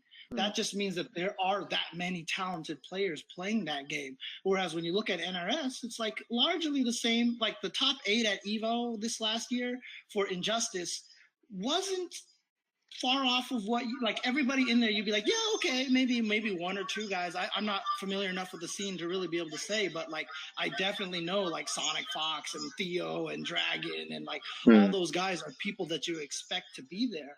So honestly, the pool of talent in that game is much smaller than Street Fighter V. So if people were really playing fighting games for money, Injustice, where would we at? Even Killer Instinct, because like there's not as many people playing Killer Instinct. There's a KI World Cup that was giving away a lot of money. Yeah. Tekken is giving away a decent amount of money right now, so people should definitely be picking up Tekken as well. I hear a lot of the arguments about Street Fighter, people playing it only for the money, but 95% of the people know they're never going to see any of that money, you know? Like, honestly, well, it's... The counter argument to that would be, well, why do people do the lottery, for example? Like, the chance of you winning it is so small, but a lot of people still invest in it anyway, so... There's no skill involved in the lottery. That's true. But it's more that attainable goal kind of idea. Yeah, like, maybe I can, like that kind of idea. Right. It's like the reason why you will see a lot of people play slots in Vegas as opposed to playing table games. Because table games, you can definitely have a better chance, but it's harder. You actually have to learn and probability and do all these things. Slot machines, you just go there. I mean, how many people sit in front of those machines and just plunk coins in there all day and they're not doing anything, right? So that's why, you know, people will go into the lottery. But, you know, in fighting games, I mean, I'm not a great player anymore. Like, I'm way past my prime. I'm washed up, you know, whatever you want to say at this point in time. I know if I enter a Street Fighter V tournament right now, even though I play the game, there's just no chance of me getting like top 8 at a major. You know, like there's just zero chance. Like even on my luckiest day, I don't think I'm gonna be able to get there, but I would love to do it. I still wish I did compete. I only don't compete right now because when I lose, I get very, very salty. Yeah. And I get very angry, and when I go back to commentary, I'm like really angry, and it's like not good because I'm just like mad the whole entire. So I don't play at events that I commentate, but I wish I was still competing, even though I know I wouldn't be able to win. I would still, because the whole thing about it is, it's just fun knowing you're in there and you could throw off somebody else. Like you could knock somebody into losers and just be like, haha, you weren't expecting that, you know, like there's this joy out of it. And so the game still has the highest numbers and most people know they're not going to win. So I don't buy the money argument. The money argument only applies probably to the top 1 to 2% of people who actually enter Street Fighter V. Maybe, I mean, I'll go 5%. I'll be nice. I'll even go into the top 5% of the people who play. You know, like that there's a realistic chance because there is that many people who are good, and you know those players on a good day could potentially make a top 8. But I mean, does that help the scene? Oh yeah, because then all of the popular players are playing it, you know, because they do think that they can win money. But I definitely don't think that's the only reason why they're playing it. I do think that there is more to it than that. Definitely, it's definitely not the only reason. I definitely agree with that. It's just part of my thought process on, okay, so there's this game that is not doing terribly well in terms of sales compared to a lot of other fighting games. There's all these problems people have. So then my thought process is going, okay, well, if it's not for prize money, then wouldn't they be just as satisfied playing like in arcades or at home online? I guess one of the other reasons would be because of the kind of energy of entering into a tournament. And I've entered Smash 4 tournaments, a few of them. I didn't get very far because I got knocked out by some of the top players in WA. So, but I don't know. It was just because I'm the kind of guy who likes to think of the multiple factors going into why someone does something. Because I study criminology at university, and that's one of the things I do. Okay. So Nice. not exactly the most applicable, but one of the things I learned is there are multiple different fields of thought and study that could help explain something like a behavior or an event. So I don't know. It's just one of those things I thought of. One of the things I will say about the whole situation, and this is kind of what I've been on social media about today, just talking a lot about, is just the general negativity. And the negativity is very pervasive right now, but the negativity I think is still louder than the reality. And there's a lot of people out there who do enjoy Street Fighter V. They like playing it. It's still fun to them and everything like that. But I think just the negativity is very loud.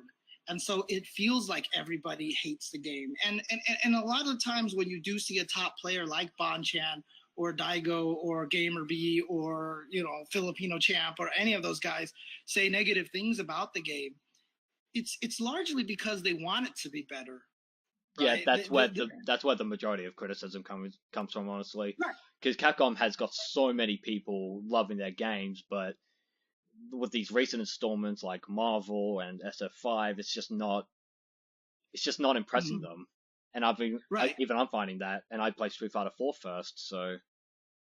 Yeah, it's not quite to the level, especially like I said, because Street Fighter V's release was just such a mess. It was just like you were just like, what's happening here? Like, what's going on with this? But even still, like when Tekken first came out, I couldn't play online on the PlayStation 4 for like 2 or 3 days or whatever like that. But it's like, even I was like, whatever, it happens. Like, shit happens. Like, I'm not going to blame them or anything like that. So, but I mean, Street Fighter V definitely had a lot of inexcusable things. Like, I still don't understand the lack of arcade mode.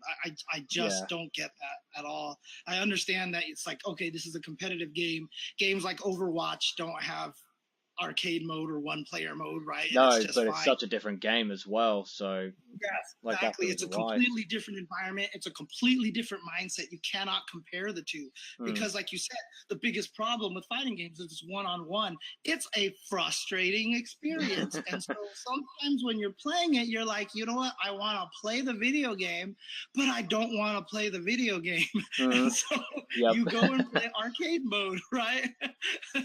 Like, it's very important to have these kind of things available to people to play.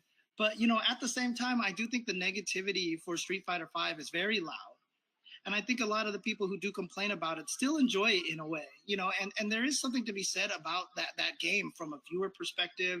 It's the most easy to understand. The rounds have a really proper sense of tension. And there's more of a narrative that can be told in Street Fighter gameplay because it is a little bit more simple. You know what I mean? Like if you're good, you can tell the narrative properly for games like Guilty Gear and stuff like that. But that it requires that. Like, if you're a casual viewer and you're watching Street Fighter, the game just makes a little more sense. And when you play it, the game just makes a little more sense. In a weird way, despite the fact you get just mauled just as badly in that game as you could in Guilty Gear. But there's just something about it that makes a little more sense because it's a little simpler. And I think that there's a lot of appeal in that people don't give enough credit to. I agree 95%. The only thing I disagree on is the game in question. I find everything you said I agree with in regards to Melee. And a large reason why I think that is because of the Smash Brothers documentary, which helped contextualize not only the kind of players that just established how to play this game and all that, but also the kind of people involved. And I found myself loving Melee. I just loved watching Melee knowing who a lot of these people were, like Yes. Mewtwo King, Ken's my favorite. I love that dude. Isaiah and stuff like that. Yeah, I'm an old school dude. I really like the old school players. Yeah, and that's definitely one of the things I really liked about Melee. I can't really say, even though my favorite fighting game player is Daigo, I honestly can't say Street Fighter V does what Melee does for me. That's just my opinion. It's interesting too, because I mean, the one thing that strikes me as telling though is that a lot of the interest in Melee came from not Melee. It came from... I grew up with it as well, and I sucked at it. I was terrible. I didn't know how to play it at all. I would lose to level 2 CPUs kind of thing. I was bad. But yeah, but the thing about it is, it was the story, yes. right? And it was like the players and a lot of that brought you into the game. And for me, that's where a lot of Street Fighter V is really appealing. Because there's a lot of history, like Tokido winning Evo. Man, I mean, when I was doing commentary for that, like just telling the stories, about Punk, about his age, and Tokido about chasing, this for a long time. There's just a lot of really good history and a lot of really good, drama in there. And it does a lot of the times take that kind of outside influence to make it good. A lot of people, like going back to the poker analogy, some people have talked about how in poker it changed when they started highlighting the players, and you started getting the whole cam because then you could actually see what they were playing and how they were playing and stuff like that. It is that kind of narrative. It's kind of getting to know the players. And so I do feel like that's one of the things that, Street Fighter does have an advantage of, is that, it has the largest pedigree of players. And so that does keep a lot of the interest in the game. And in regards to the Punk and Tokido story, I do agree that was probably the only thing I found interesting about Street Fighter V at Evo, because I didn't really watch it. I watched the Tokido and Punk fight because there was this narrative around this young kid. He's younger than me, amazingly.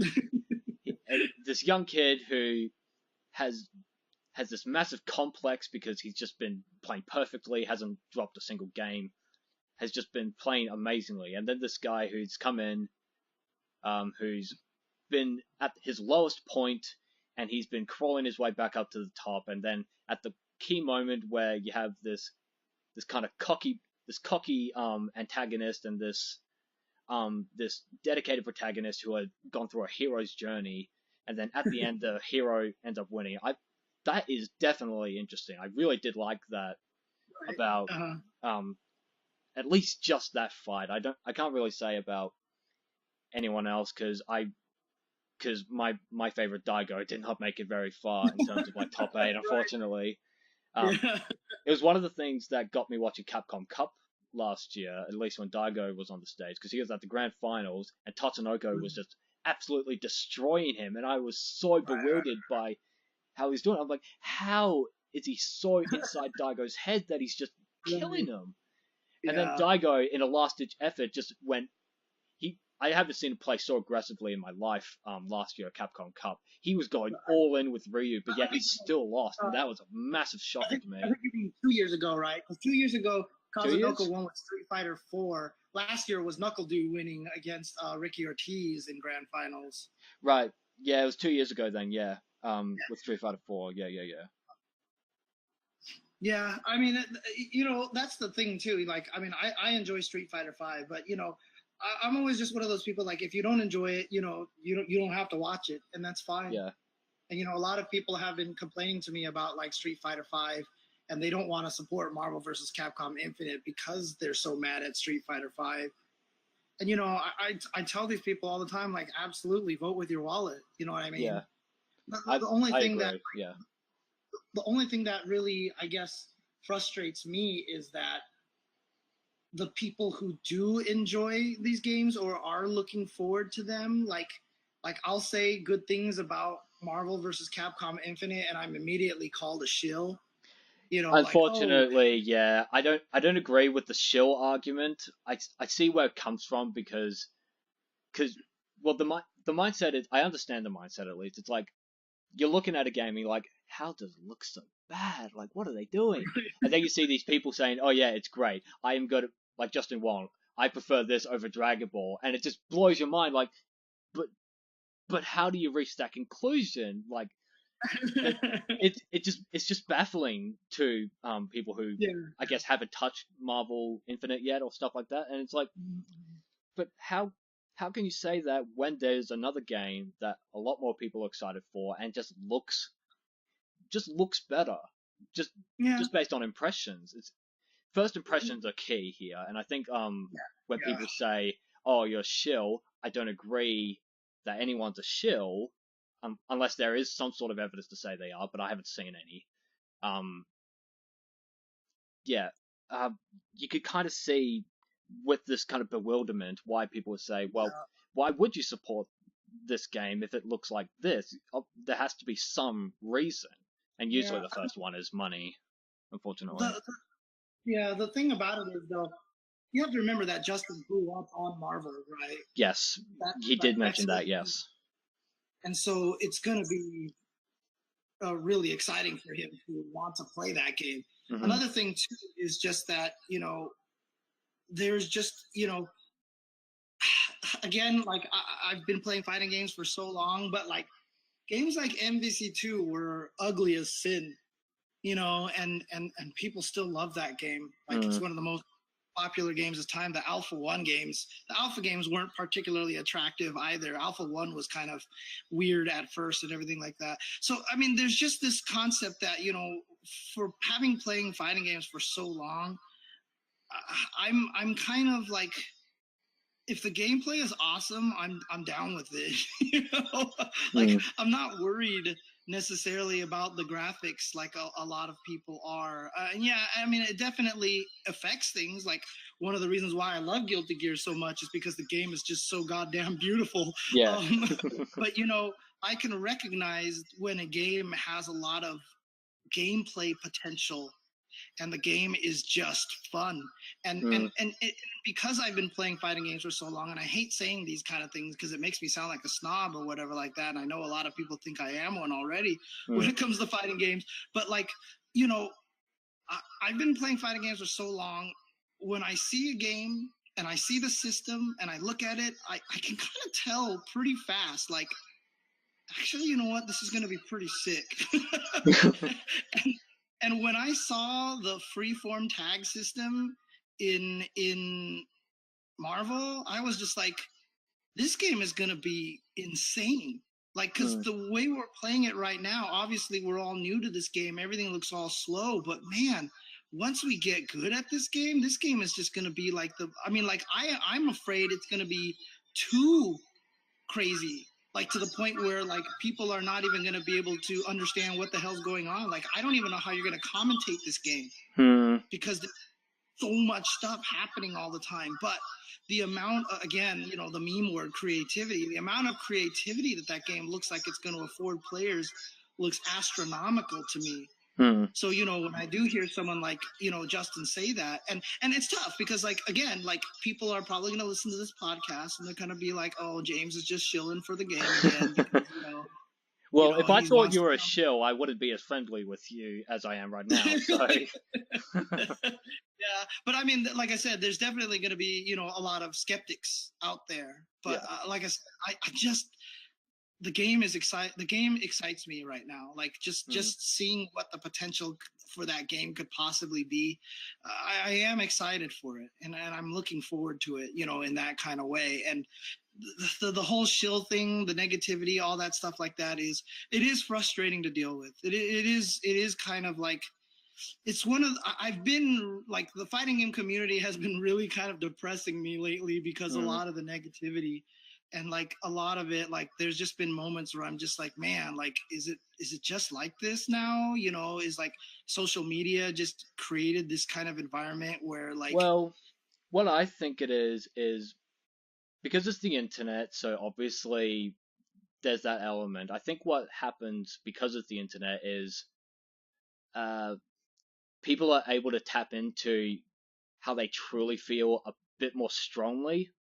So what I think happens is when you have a negative opinion about something, like if you're talking one to one, like you and I are now, obviously I am framing my negative opinions and just arguments in a context where I am explaining it to you and explaining it so as to Right. not be like antagonistic in that kind of way, right?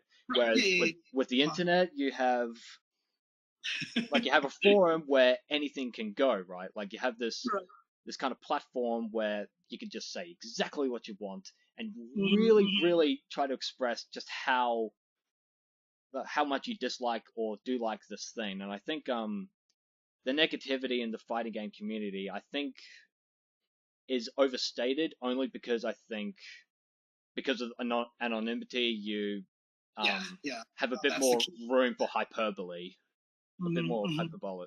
Hyperbole, yes, hyperbole is the word. Yes. No, I absolutely agree with that. The anonymity is the key word right there. That affords a lot of people much more, I guess, angrier sounding opinions, and I guess. Well, yeah, I actually appreciate anonymity. There's actually some studies around it. Like researchers have found with an anonymous setting, people are able to express things that they would not be able to express in a normal social context. So say there are thoughts in your head, like let's say they're really I guess like fetish territory. Let's just use that as an example, like things that we find attractive. In an anonymous setting, you'll feel more comfortable talking about that than if you would in person. It's because it just feels so embarrassing, right? So so anonymity, I think, has a very important place regarding discussions, in my opinion. Yeah, there's definitely a good side to it, but there's definitely what happens with anonymity, though, from the other side of things is that I know that you stop seeing other people as human sometimes because they're just an avatar, they're just a username or whatever like that. And so you do get kind of into this hateful space. You know what I mean? Like the negativity can be a little bit too harsh. Like just I've seen a lot of negative comments about friends of mine in the fighting game community just because someone doesn't like them, and then everyone dogpiles on it because it's fun to be mean. You know what I mean? It's more humorous to be mean. Like there's no way you can compliment someone and have people laugh and respond and think it's funny. Like it's just not something that happens. But being mean and being funny is easy. And so it definitely leans people to want to be mean, because trying to be funny and trying to get reactions is just something that that's what trolling is. It's for reactions. That's what it's for. Yeah, exactly. Yeah, exactly. And so, but the thing about it is, like, I know these people, I'll talk to them, and I know how much it's affected people. I know the negativity that some people have had on the internet has really made people question, like, not to get into dark territories, but, like, really just like, maybe I don't even need to be on this planet anymore kind of thing, like, but people don't realize that that's the kind of level of what the anonymity causes. You know what I mean? Like, well, there's definitely so the example that you're giving, is more of a positive thing. If you're anonymous, you're willing to more talk about these things, but you're still talking about a positive thing. Like, I kind of like this fetish, and it's kind of a positive thing. But when anonymity is used particularly for hate, I think that's when it's at the most dangerous. When it allows people to open up and be more honest about themselves in a pure way, anonymity is great. But when people use it as a shield, and people use it as a way to, get away with things that they can't normally get away with. One of my favorite examples that I've talked about a long time ago. I don't know if anybody remembers this anymore, but a long time ago in the NBA, there was this incident that was, called the Malice of Auburn Hills, where, Ron Artest laid down on a scorer's table. Someone threw a beer on him, and then he got up and like attacked the fan, and like it just turned into this giant riot. Mm. But that's kind of where the anonymity is an example of, like, you feel like you have the shield, you're a fan, and the player's not allowed to attack you, so you feel like you can do something like that when you're intoxicated, because you don't feel like that they're supposed to be able to to come back at you. But in that case he did, and that kind of shield went away, and that shield is what a lot of people use on the internet instead of the fan pro interaction. It's more just the computer screen shield that no one can come through the screen and get you, that allows you to be a little bit more negative. And that, I think, anonymity is powerful. And not to be corny, but with great power comes great responsibility, right? So, like, Well, there, this is there I think you and I are actually going to have a fundamental disagreement in some ways with that, mainly because ideas about anonymity and how it's just a hate machine and only a hate machine, that often leads to very dangerous ramifications when it comes to, for example, privacy laws or the rights of citizens to do things anonymously. And one of the things I think a lot of people need to be taught regarding mean things that people are saying on the internet is, people need to understand that because it's impersonal, that means, like, the act of saying, oh, fuck you and stuff like that, because that is impersonal, the things directed towards you are not personal. So that means you'll have to learn to just basically grow a thicker skin. For example, I've been called a sexist and a whole bunch of other rather slanderous things, but I don't let that affect my daily life, because I know that people who say that obviously don't know me, and I can just move on with my day. Like, I think that's just something people need to learn with themselves, because I don't feel like they have enough control in their lives. So right. they need more of that. The only reason why I disagree with that mostly is just because everybody on the planet is a different person, and there's just no way one rule can apply to everybody. Sure. And I'd rather be more considerate to people than say, you know what, you should just get used to this and grow a thicker skin. Because I mean, like, just recently in the fighting game community, 15-year-old girl is doing well in tournaments, and people are asking her if she's a trap, like, to her face, and I think that's terrible. Like, well, you're obviously, telling assholes are going to be assholes, but I don't think it's the biggest deal in the world necessarily. But that's where that kind of anonymity breeds. And see, that's the thing, right? You have an idea that that's kind of being an asshole. So even as what you're saying, that anonymity is kind of important, you still have an own personal filter that when something is over the line. And so that, well, here's over the the thing. line. You said they were saying this to her face, right? Well, that's very different from a computer screen. So that's where, if it's on the internet, she can just ignore that or use, for example, blocking tools on social media. That's what they're there for. Yeah, but she's 15, like.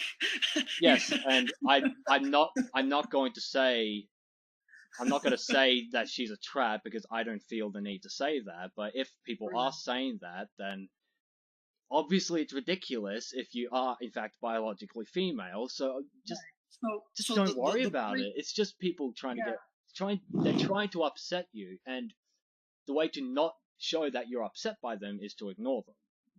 Yeah. And I say this as someone who was a victim of bullying. So it comes from a place where I understand what it's like to be picked on in such a mean way, a really unfair way. I get that, but I do think that if you're on the internet, you will encounter those people, and the best way to deal with those people is to not allow them to get under your skin. Yeah, I mean, there's definitely a lot of credence to that. There's definitely a lot of logic to that too. But like I said, I mean, I'm just coming from the point that I just know everybody's a different person, and for me, for example, I'm terrible at that. I am the worst at not letting things get under my skin. I fail sometimes too. So yeah, and I can tell myself in every logical way that it doesn't matter, but it always will matter because that's just how my brain is wired. You know what I mean? And so it's just one of those things that I there's just not one solution to everybody. And so rather than everybody conforming to me, I'd rather conform to other people. But that's just a philosophical belief that I've put on my own life. You know what I mean? Personally, I don't really believe conformity one way or the other is necessarily a good idea, because, well, conform to one person and you get dictatorish kind of ideas, right? Conform to society and you get collectivist, groupthink kind of ideas, and I'm really not a fan of either. So, because I believe very much in the power of the individual, which is why when I say, if you're dealing with comments that really get under your skin, you got to learn to deal with that. Because I believe individuals have the capacity to be able to deal with that, even if it might be harder for one person due to, I don't know, some flaws in their character or whatever. I believe there are ways, like not my way or highway kind of ideas, but different ways people can learn to deal with the same thing, like different solutions, different answers to the same question kind of thing. Yeah, I mean, like I said, I'm just more speaking from my own personal experience. Like I said, I have tried lots of different ways to not let those kind of things get to me. And people tell me that all the time. They're like, James, you got to stop letting these things bother you so much. Basically, it was kind of one of the things that I was going through today on social media. I was involved in just like being attacked by a bunch of people because of some things that I said on a stream recently. And so, like a lot of people are like, just don't give them the time of day. Don't care. Like, who cares what they say? But like, I can logic it in every single way that I possibly can try. And it doesn't register in my brain. You know what I mean? Like, I'm the kind of person that you could say 10,000 nice things about me, and then the next person comes along and says one mean thing, and that's what I'll be thinking about for like the next 3 days. You know what I mean? And it's weird. I know it's stupid, and I know I shouldn't, and I know I shouldn't let it get to me, but it does, because that's just how my brain is wired. And so it's not just that I'm trying to conform to other people. It's just that I'd rather adapt to them. I'd rather see what kind of people they are and then work within the confines of what I find out. If they are sensitive, then I'll be careful with them. If they're the kind of people who are like, yo, fuck you, and you're like, oh, fuck you, then I'm absolutely down for that too. But like, I'd rather go in being the malleable one. You know what I mean? So that I can at least read the situation a lot more. It's very fighting game mindset too, right? Yeah. You want to adapt to your opponents a lot. So, but yeah. Well, that was an interesting discussion, off topic, but yeah, I know, but it was kind of cool. I like it. Yeah. So this recording is about to end, so I think I'll stop it a bit early so I can start a new one. So we'll just stop.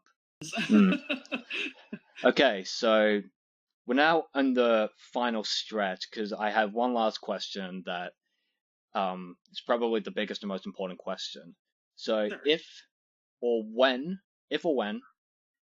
fighting games become esports, what kind of ramifications would we see? So you first. It's dangerous. It's dangerous, to be honest with you, because the one thing that I do not want to have happen is I do not want the fighting game community to lose its personality. Yes.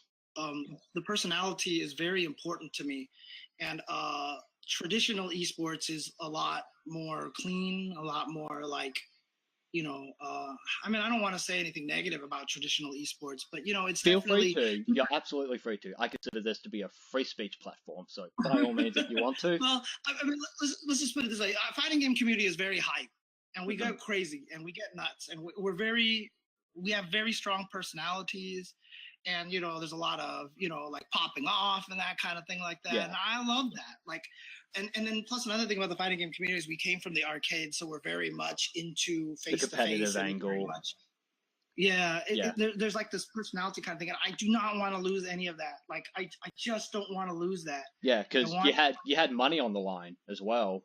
There was this risk factor, and that's kind of what led to that strongly competitive angle, and that's what I really like about it. Right. And the reason why I want fighting games to be successful, I don't even like I'm not even interested in like having it to the point where we're like billions of dollars or whatever like that. I have no interest in that. But the only reason why I really want fighting games to go, quote esports and be successful as an industry is because I have such admiration for everything that everybody does in this community. This is on top of the players, the other commentators, these are the TOs, the stream producers, all these guys. These are just like some of the most ridiculously talented people that I've ever met. And I love every single one of them. Like, these are great people. And the worst thing about esports right now is that there is this, it's like dangling carrots in front of kids right now. You know what I mean? It's like you can make money playing video games, right? And it's like, hey, I'm going to go play video games. And then you try to play video games. And even if you are successful, let's say you do turn out to be one of the best fighting game players.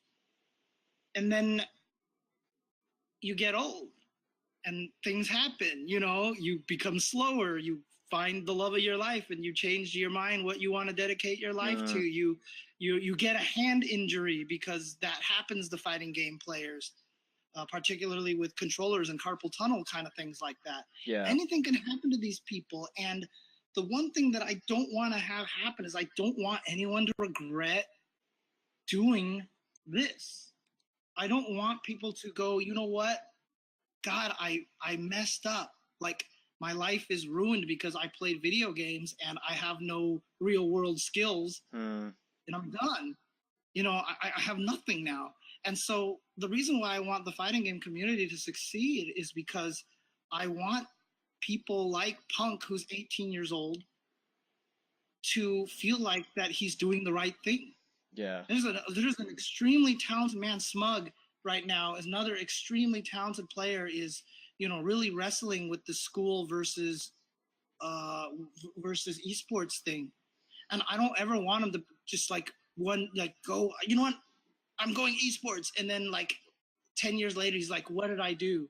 I ruined my life with this kind of thing. So if the FGC can get to a point where it's a real industry and it's a real thing and it's an esport, as then these players, even when they're done playing, they can become analysts, they can become coaches, they can become commentators, they can become TOs, they can become part of the production staff. I know a bunch of people like Tenno Productions right now. Chris Seglia, he's the guy who runs Capcom Cup and Evo and pretty much all the biggest fighting game tournaments. He does all the stream productions for them. But a lot of the people that he hires are from within the fighting game community. Yeah. And that makes me so happy to see, because then, we're supporting ourselves and we're giving ourselves careers and stuff like that. And, again, I'm an old man at this point in time. Like, I've been playing fighting games for 20 plus years. And like,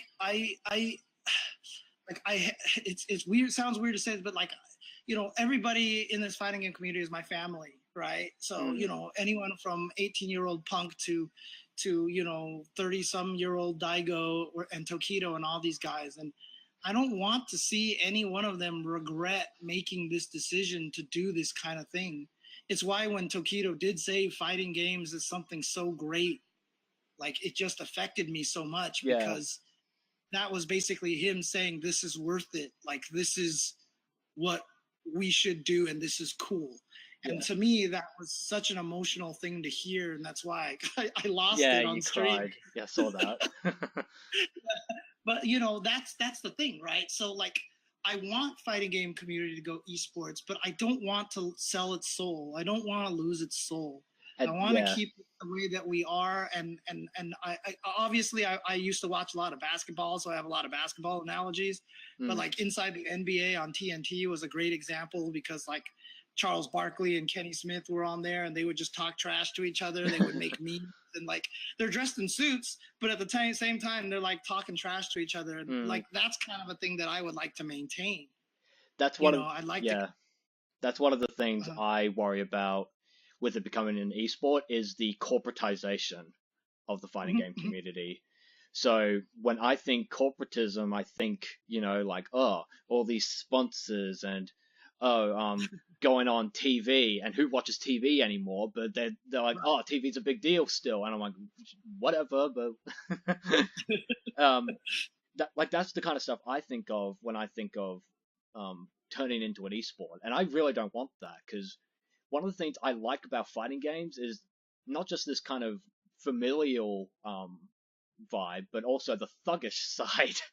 I really like the thuggery angle. I think it's great because it's just entertaining. It's almost like a comedy show nearly. It's just so entertaining when you like money matches and they're doing it in secret and then the camera pans on them and they're like, oh shit, and they try to scramble. That's what I mean. Like I like a lot of the popping off and a lot of that stuff like that. Yeah. You know what I mean? Like just that final round, we had the K-Brad and the Wolf Chrome thing happen. I thought that was fantastic, you know.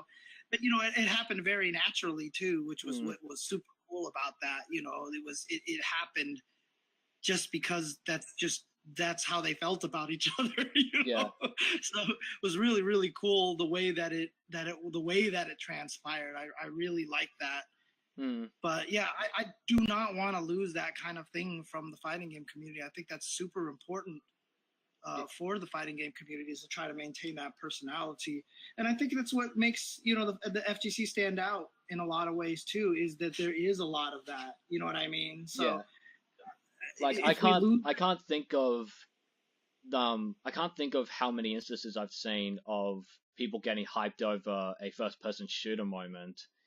Like, maybe it's because I don't really play FPSs anymore and I don't really understand what makes something exciting, but I really don't see pop-offs as often as I do in fighting games, where I have a more rooted understanding of what exactly makes something so exciting. Like the announcement of a new fighting game, or this epic comeback where you have like 2% health and then all of a sudden you just beat the shit out of your opponent, and that's legendary stuff right there. Yeah. I mean, a lot of it comes from the one-on-one nature of fighting game. That definitely is a huge factor of what causes that. So definitely, I agree with you there. I don't want to lose that. Yeah. That to me is a very important thing. And, losing that, I feel like we'll lose a lot of the fighting game community soul. And it's not what I want, despite, like I said, I would like it to go professional, and I would like it so that people could have careers off of it, but not if it actually causes us to, lose change in a bad way. Yeah, exactly.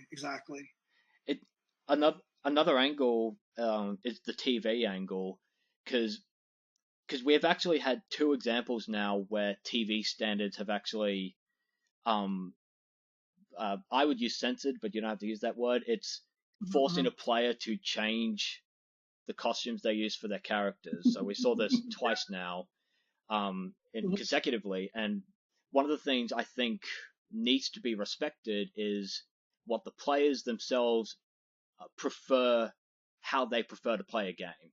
So if they're playing as a female character and they prefer this particular outfit because it's aesthetically pleasing to them or stuff like that, I feel like if you tell them, no, you have to change that because it will offend people who watch it on TV, well, I reckon to some extent that would actually kind of put unnecessary pressure on players, where they feel slightly out of their comfort zone, because now they're thinking, oh shit, now I can't play this on TV anymore because people don't like it somehow, which is kind of not nice, honestly. I feel like top players their choices for how they play should be respected, but we're not getting that with ESPN and stuff.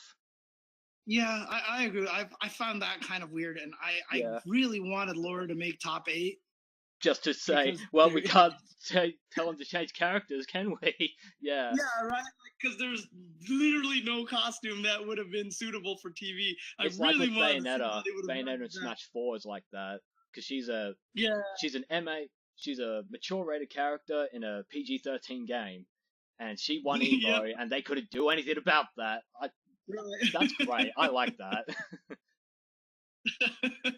Yeah. So I mean, like, that's to be honest with you, like, it's weird because to me, TV is not important. No, Like, it's not. because It really isn't. we're in a different age, right? And Mm. and being on TV is not important. But at the same time, I recognize why being on TV is important, right?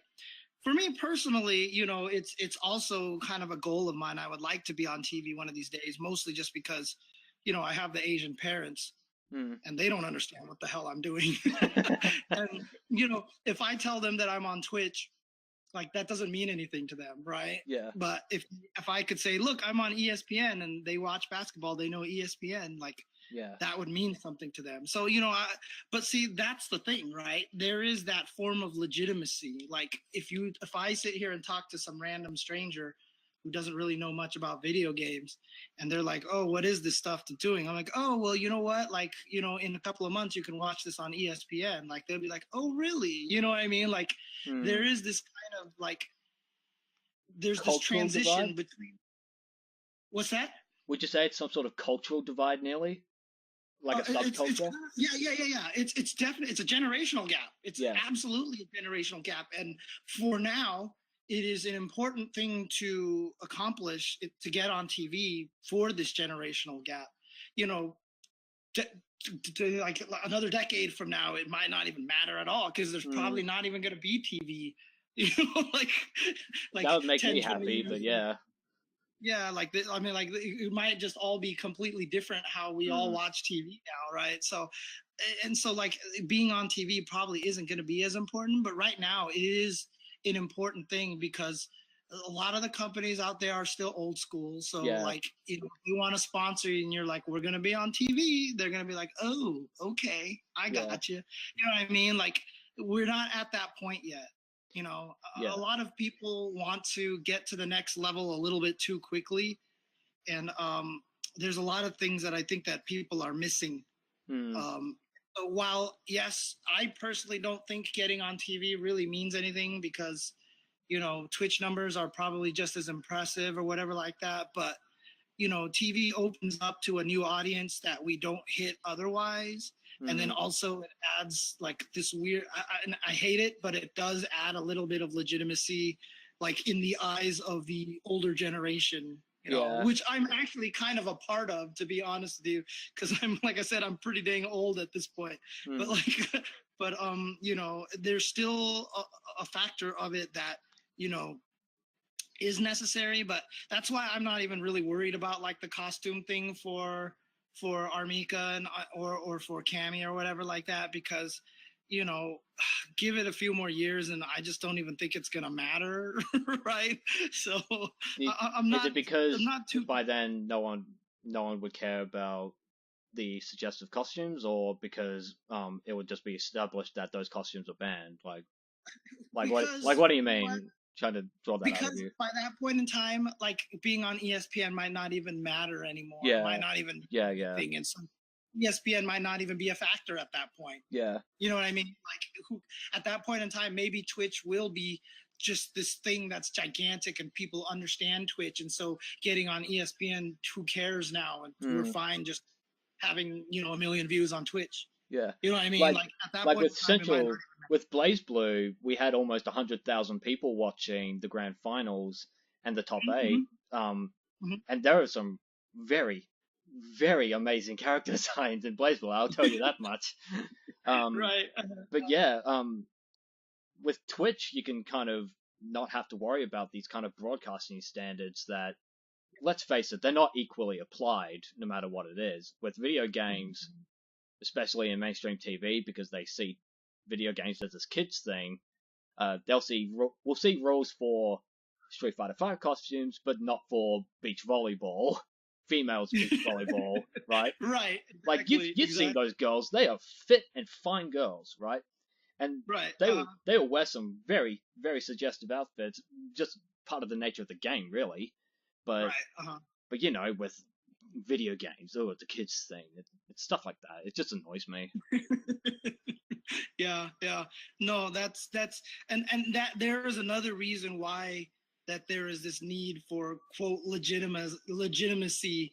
Is that we can finally get it through people's head that video games are a medium, just like movies, just like sports, just like anything, that they're not a kids thing. You know what I mean? Mm-hmm. Like there needs to be an established understanding that video games are more than they're not a kids thing, and they haven't been a kids thing forever.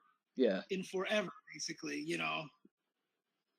One of the things I think, the word itself is a bit, I guess you could say somewhat politicized, and it's not exactly the best way to phrase it, but I think the fighting game community thrives on exclusion in a way. What I mean by exclusion is more, okay, if you want to really participate in a fighting game community, there are these kind of prerequisites almost that will kind of guarantee you that you won't just want to leave afterwards, kind of thing. So you need to like the fighting games first off, and you need to like competitiveness and these kind of subcultural attitudes. I think if by maintaining these attitudes, that will allow the fighting game community to thrive on its own. I think trying to casualize it, make it too acceptable, I think that undermines what makes fighting games what they are. Pardon me. The complexity, the excitement, and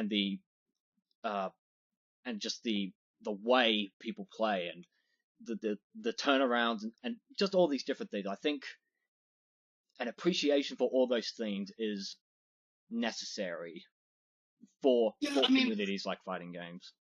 I think that's true about anything. Yeah, right. It like is. If you want to be into NASCAR racing, you really kind of have to be predisposed to a lot of certain things already. You know what I mean?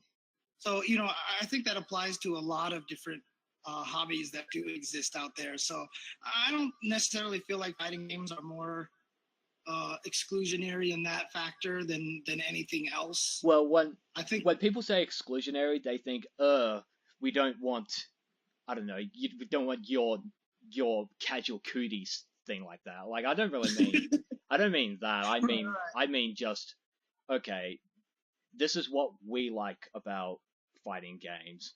And if you don't really share that kind of mindset, well, it's going to be a bit harder for you to kind of get where we're coming from, kind of thing. Like, that's what I mean by exclusion. That's what I think of it. Okay. Like I said, I just feel like everything is kind of that way. You know what I mean? Like a lot of things kind of, do kind of have this predisposition. Like, if you like this, then probably you're already like this kind of personality. You know what I mean? Yeah. I do think that there's a lot of truth to that in the fighting game community, but that's because I just think that there's a lot of truth of that in just the world and in any hobby, right? Well, so we're just about to wrap up. I think I have a bit of a bonus question regarding interest in fighting games, and there's a bit of a controversial topic, but I think we can actually get to some really interesting discussions around it. It's around women playing fighting games. Okay, yeah. Which automatically would set off a lot of red flags for me, because when people say women in fighting games, they think, oh well, women have such a hard time, kind of thing, and I really can't follow that line of thinking. So, if I was to explain, if someone asked me, why don't women play a lot of fighting games? The major reason I would say is because they're not interested. They if you're going to like fighting games, you're choosing to participate in fighting games, and you're choosing to do that hobby. Women are not obligated to choose fighting games as something they like.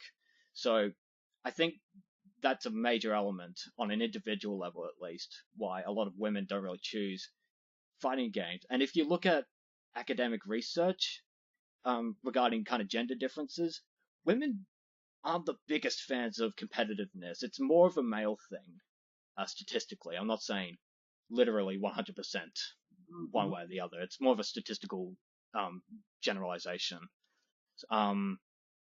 What do you think about that? Do you think there is this element of just individual interest, and it comes out statistically due to like various different factors like gender? Like, what do you think? I mean, I think that, there's always going to be maybe a smaller amount of women that are interested in it, but I definitely know that there are a lot of women who are interested in it. There are women who do play. That's true. And it's a lot of it is cultural based, right? It's because it doesn't feel like they're supposed to compete in these kind of things. And it's changing now because, kids are just growing up with video games in their house. And there's really no reason why women should not be playing video games. Like literally all the people who are like 20 years old right now grew up with the Nintendo console in their home.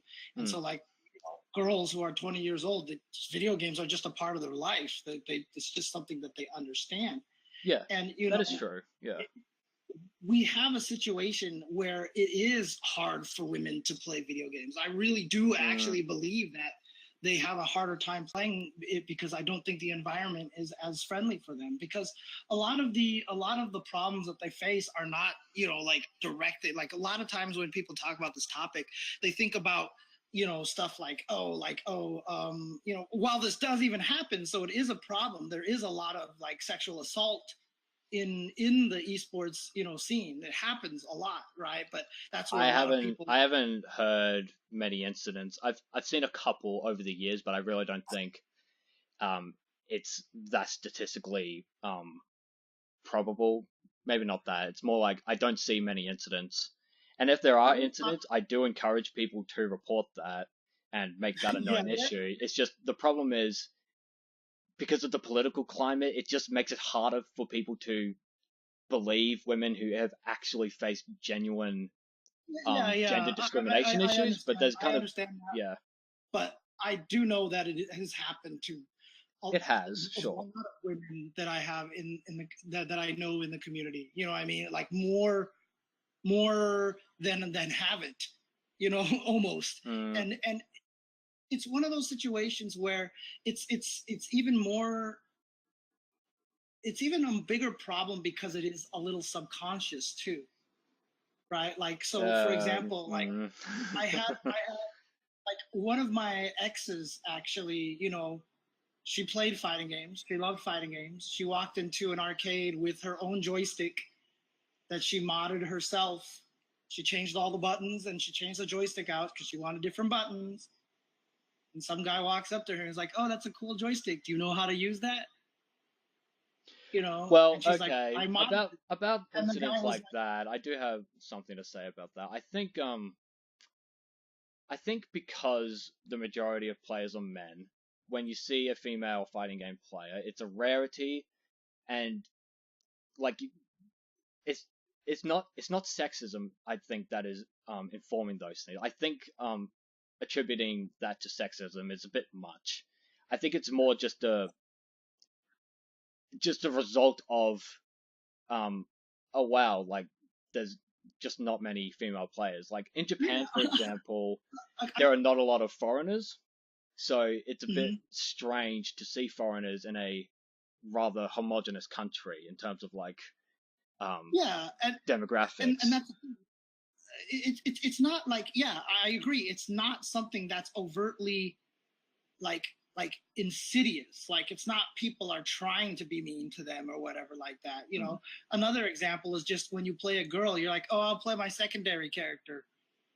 Like, that's also kind of being sexist in a lot of ways, because I disagree. I've never seen anyone do that. Like, it would I've usually seen that. be it would usually be me who's failing, but that's because I'm not that great at fighting games. But Right. like No, if but I mean, if I've seen incidents that like that happen. exist, then sure, that's not great. But I just Yeah, I can't. see it all the time. I've seen it all the time. It happens to people that I know all the time. I've done it in the past. Okay, like it happens. Like this is definitely, and But is that's it the a thing, right? joking manner, or is it because you what other people would say you feel threatened? Is it because of that, or is it because you're just having some fun? No, because you don't think they're any good, so you want to go easy on them. Mm. And that's just all it comes down to, and that's a problem overall in general. So the thing about sexism or racism or anything of those natures is that what I was trying to bring up is just that it's not the inherent, like insidious ones that I feel like are the most damaging sometimes. I feel like it's a lot of the subconscious ones. Like somebody told me, they were like, oh, you know what, I'll talk shit to, like, I talk shit to girls and guys equally or whatever, like this, like, when I see a player, like like I'll judge him or whatever like that. And, my whole comment to that is like, for a lot of times with women, you've judged them before they even walked in the door. Like I don't know how many girls that play fighting games religiously are at events and people ask them, oh, are you here with your boyfriend? Like that's a problem. It's a huge problem. And like I said, a 15-year-old girl just got asked if she was a trap. You know what I mean? Like these are actual legit problems. Like these things need to be solved. Recently Sherry Jennings got top 13 at Defend the North, and everybody's response to that was like, oh, well, then the tournament must not have been very good. Like there must not have been a lot of good players there. I think Like that's I really think it's just a attitude of shit talking rather than act.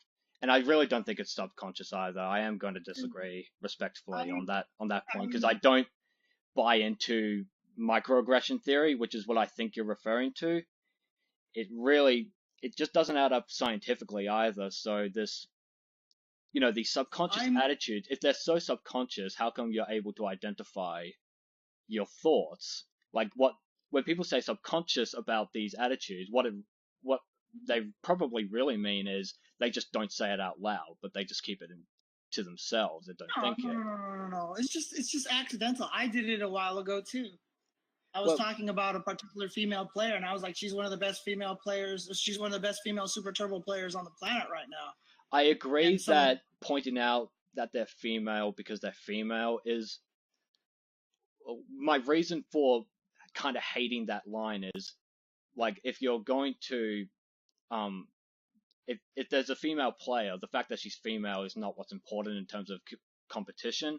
It should be she is just a really good player, and I hate it when people try to put women's identity first before but the thing about their skills. It is, like, I agree with you on that. Here's the thing, right? I mean, it's a lot of what it comes down to is that, yeah, the idea is that, like, oh, this shouldn't be happening or that shouldn't be happening. Yeah, it's all correct, but we're just not in that world yet. You know what I mean? We're just not in that world yet. And I find we're definitely not going to if the people who are, pushing for what they believe to be women's equality are going to keep being antagonistic towards everyone else by saying they're the toxic ones. I really don't think they help at all. I think. Oh yeah. No, I think that's not the goal at all. The goal is to educate people. The goal is just to get people aware of the things that they accidentally do. That is subconscious. That they're not even trying to be malicious, but it's a problem, and it's largely because of preconceived notions and stuff like that. And like I said, there's just been so many great examples. We had a Smash player get top 5 at a recent tournament that, she's really good. Tanakana right now, that was Supergirl Kells, by the way, who got top 5 in Smash Wii U at Gamo, I believe. It was top 8, somewhere in top 8. Tanakana is like extremely good at Tekken, and she's like sponsored, and like she's super good, and she does super well in all the tournaments in Japan and in Asia and everything like that.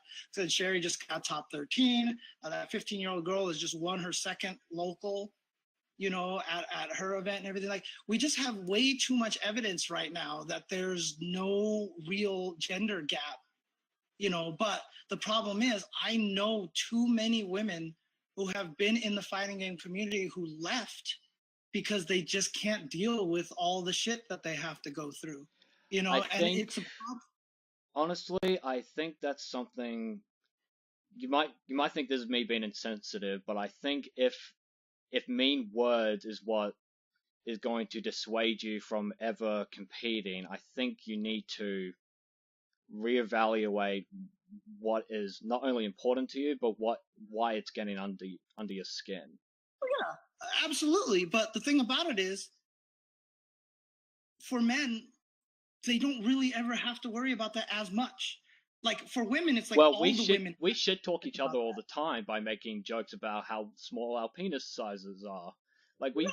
we But denigrate that's ourselves all the time, and I think if women want to participate with other men, that's perfectly fine. But if men start shit talking each other, you can't turn around and say, "Oh, you're being exclusionary of me and you're not being fair to me." I don't think that's it, fair to the it men who are it's just having a good usually time.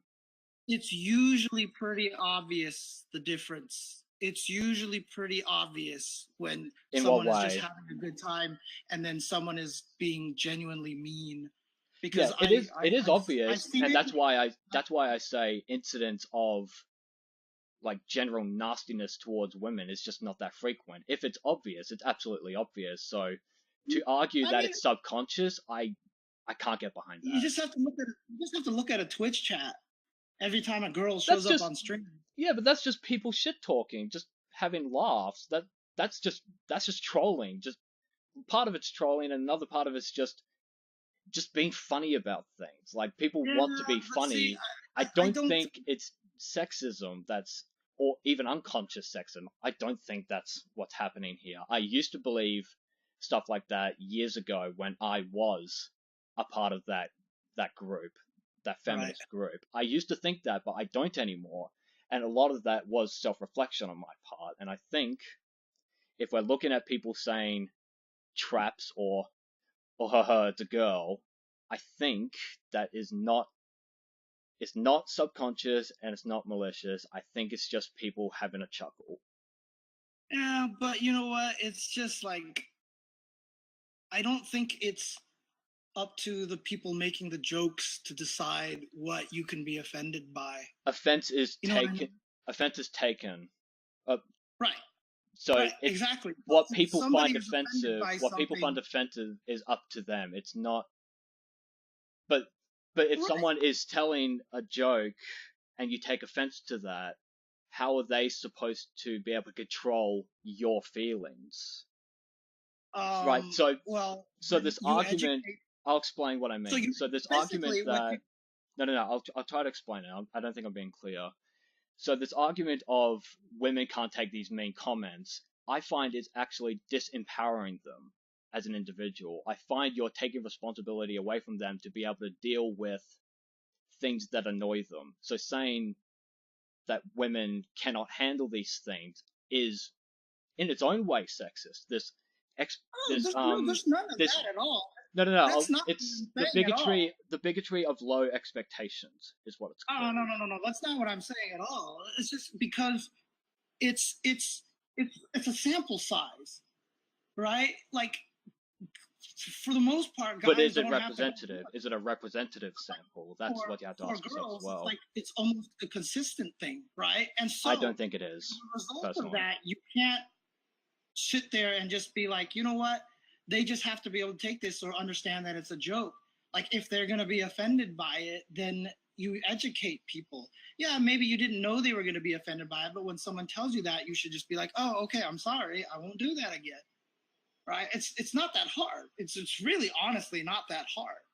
Right? And like no one is really taking anything away from you talking about that. You know what I mean? Like No, if I but say, if you're saying, oh, that was offensive, you are kind of taking away from people the ability to try to express themselves in a humorous manner. So yeah, but if I was a if stand-up, someone comes up to me, I'll use an if someone example. comes If up I'm to a me and stand-up calls me comedian and I am saying really offensive jokes about black people, for example, I'm like Chris Rock or whatever. I'm like, let's say I'm Chris Rock and I'm making jokes about black people, and someone's like, I take offense to that. What's he supposed to do? Stop his show completely? Stop telling jokes about black people?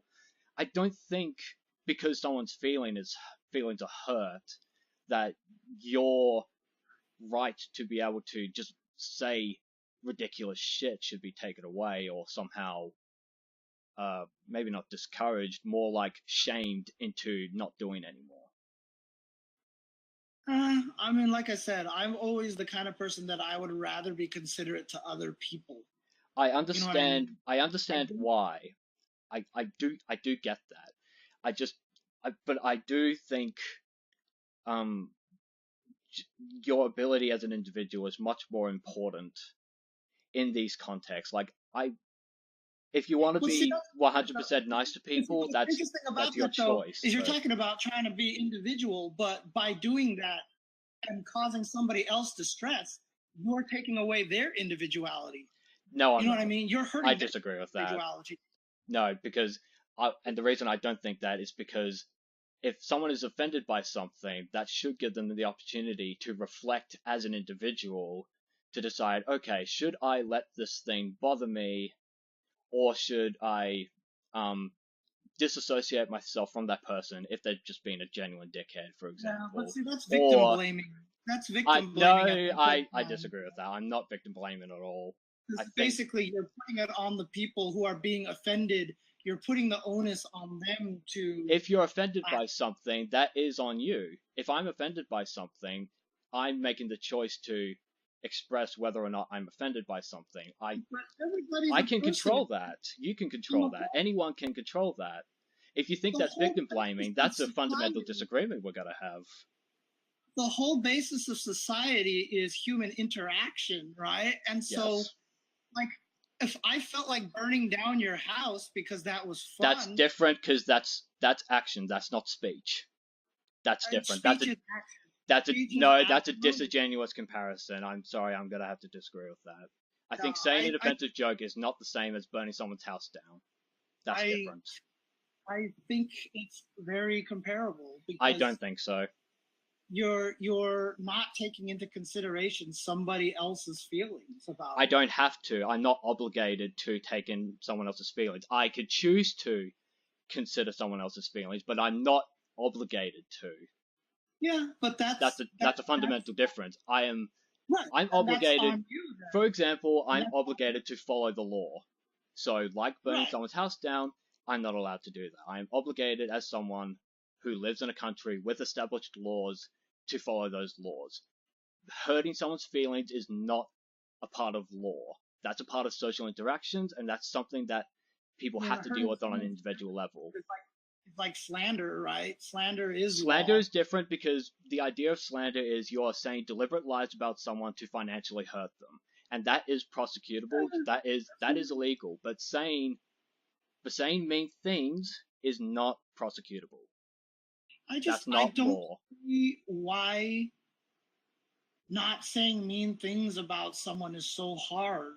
It's not that it's hard. It's just no. It's not that it's hard. It's just if I want to if I want to say something that is a bit off color and not nice or politically incorrect, people should be allowed to say that. Now, you're not obligated to like it. You're not obligated to like it. That I would use in commentary that people did not like, and I took them away. And it didn't change anything about my commentary. My commentary was exactly the same. I just used a different word that wasn't offensive anymore. And that didn't hurt me in any way. That didn't cause me any grief. And it made other people happier. What is wrong with that? You know? Because if you're saying people need to consider other people's feelings, you're saying they are obligated to do it when they're not. Well, they're not obligated. It's up to your personal choice if you do not want to say a particular word or phrase things in a particular way. Like what I'm doing right now, for example, is I'm trying to explain to you my point of view without getting angry at you. So I am choosing to do that. But if I start getting antagonistic, you can just say, okay, I think we're done here. I don't want to keep talking. That's fine. You're allowed to do that. But my ability to do that is, well, I'm not obligated to stop doing that just because you're getting upset by it. I can Right. choose to do that if I feel, yeah, I think I can stop doing that now. I either got my point across, or I said something in a way that didn't get my point across, and Yeah, I would like to take that the back. whole, That's fine, but there's so much about the world, about, like I said, human interaction and taking other people into consideration. Like, if you're serving somebody at a restaurant, you want to be nice to them. If you open a door for someone, you just want to be nice to them. yeah, but Like you're there's being just paid a lot money of, to do that stuff. You're being paid for well, I mean, service. just like for opening a door for somebody, or just smiling and saying hi to somebody, or just doing something nice for people. Yeah, You know what I mean? that's common courtesy, and it's also altruism. Right, but Like altruism, why altruism's is perfectly fine. Why is common courtesy and altruism go out the door when it's hurting somebody else's feelings? Why Because are those not?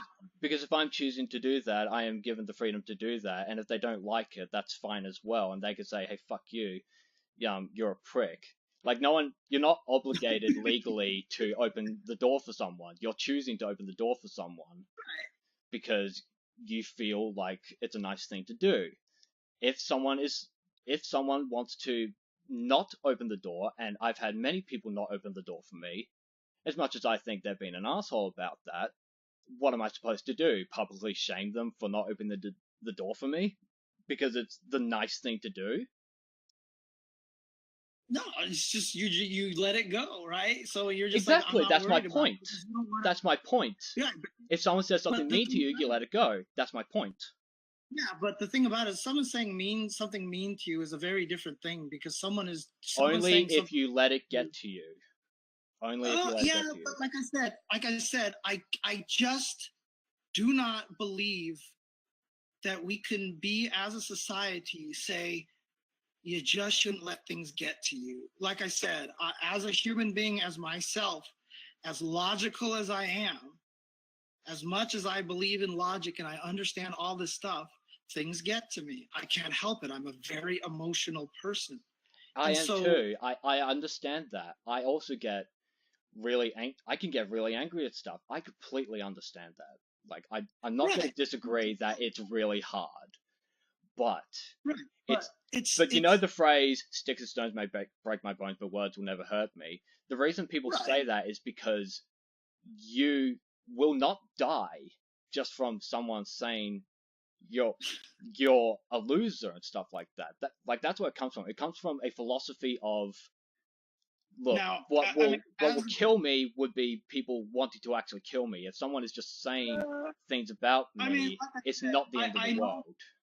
I know people who have had mean things said about them, and yeah, I mean, like they've considered taking their own life and stuff like that. In Things can be I've seen cases a lot. like that. I know those cases, but I think if that really gets to you, you should seek help, and that's a genuine piece of advice. Yeah, I've of course seen we should, help for people. I've seen help, help but from psychologists when I've had really tough things in my life happen. That's a yeah, completely acceptable thing to do, and I'm not going to take anyone's right away to do yeah, that. absolutely. But I have had a lot of situations where people I talk to do not have access to that, especially here in the U.S. because our healthcare system sucks. Yeah, Right? Like that's terrible. I agree with that, but we just don't have access to that kind of help in a lot of times, right? Like literally, some people just don't have access to that other people have. That's a luxury here, right? So it's different, right? I understand in those again, contexts it is hard, but but again, like I even just don't. if you can't seek professional help, you can still you still have people close to you who will listen to you and care for you. Oh, not everybody has that. Not everyone Not has that, everybody sure, has. but That the is a statistical terrible assumption. likelihood that you do. No, no, I 100% disagree with that. 100% disagree with that, because I know plenty of people who have nobody to turn to a lot of the times, which is why even on my Twitter, I have opened up my DMs to people who are depressed to come and talk to me, because I know people, and I've had people take me up on that offer because they literally have nobody to talk to. So and so I offer that service. Well, hang on. Now you're actually disproving your point, because you are now that source of comfort for them. You're Yeah, but saying not a lot of people everybody don't have has access. that. You're actually giving them access, so now they do have that access. Yeah, So I gave they're not that alone in access. the world, right? I gave that access to 50,000 people because I have 50,000 followers on Twitter, but there's billions of people in the world, and the majority, and a lot of those people who are in the situation don't have access to me. So it's like it's not, no, people do not have access to it. Like the fact that you would have to rely on a stranger like that I've you relied on just happen to strangers for know, some things. just happen to play fighting games, is not a recipe for success. You know, it's Well, just obviously, help from other people who are not professionals. Feel like I've got another burp coming. Excuse me. Obviously, professional help is always the best help. That's not something we'll ever disagree on. And I know there are a lot of people who are suffering in the world from, like hunger and famine and stuff like that. A lot of terrible things. Of course, they don't have access to these things because their countries are just in ruin. But this is just going beyond what I'm trying to talk about now. There is obviously room for compassion in this world, but you have to make the choice to offer that compassion as well. And if people are choosing not to, in terms of their speech, and this is not action, so I'm not talking about charity work, for example. If in terms of speaking to people, you are choosing not to be nice to them, they are not obligated to listen to you, and you're not obligated to be nice to them. no. You're free to disagree with that. That's perfectly fine. I think we're starting to wrap up anyway. It's actually getting dark in my room, so. I actually do agree that you have no obligation to be nice to people, but then, I mean, I just wouldn't consider you a good person, and I have every right to believe that, right? Yeah, and if you didn't, I can't force you to think I'm a good person. That's my point. Right, exactly. But my whole thought process, like I said, is I'd just rather be nice to people. And in the case of, going back full circle with women in video games and stuff like that, I do think that the environment is a lot more harsh for women in gaming than it is for men. And I'm going to disagree with that, just on a fundamental level, because I think, I know a lot of, like, sorry, finish your point. No, I'm just saying, like, I know there are people who don't agree with that, but I've seen it firsthand way too many times. I've seen too many instances where women have to go through things that other people just don't have to go through. Men go through different things that women don't go through either, If we're playing a numbers game, then men experience different things that are not pleasant either. But I don't want this to be a pissing contest of who gets it worse. I mean, like in video game community, I'm talking specifically about trying to get into the gaming community. Well, according to the Pew Research Center, men experience online harassment more than women. That's real statistical data, if we're going to talk about that. I mean, what kind of harassment, Paul? Like threats of violence and a lot of like name calling and stuff like that. The only harassment that women experience more than men, according to the Pew Research Center, is sexual harassment. Right, and that's the problem. But that pales into. Hang on. The problem. No, hang on. The problem is, the problem with you saying that's a problem is it's not as much as a problem as death threats and name calling, which are statistically much more likely to have occurred. I can send you the link if you really want. I'm not lying when I'm talking about this study. This is a real thing by the Pew Research Center. But it's like statistics and data like that they're very, like, I don't want to call them cold, but like they're very statistical. You know what I mean? Like it's not. I get that, But here's the thing: if you don't, emotional well, experience. now You we're know what I getting mean? now we're getting into a debate of whether to use quantitative data collection or qualitative data collection. But I'm pretty sure using experiences of harassment as an individual, that counts as qualitative, but the way they calculated it is quantitative in order to Yeah, I mean, the illustrate thing about it is illustrate how likely something is occurring. That's what it I is. just, you know, the thing about it is, it's like, even just as myself, as much as I'm out there, as much as enough people dislike me, you know, in the FGC and everything like that, like the amount of harassment I've had in the FGC is like pretty much negligible. But like for most women that I know who do play video games, who have played video games in the FGC, the amount of harassment they've had is almost universally consistent with them all. You know, But it's especially not. women But in look, I'm not gonna say your friends didn't experience harassment because I don't know them and I don't have evidence to say one way or the other. But if we're still going on numbers, men still experience more.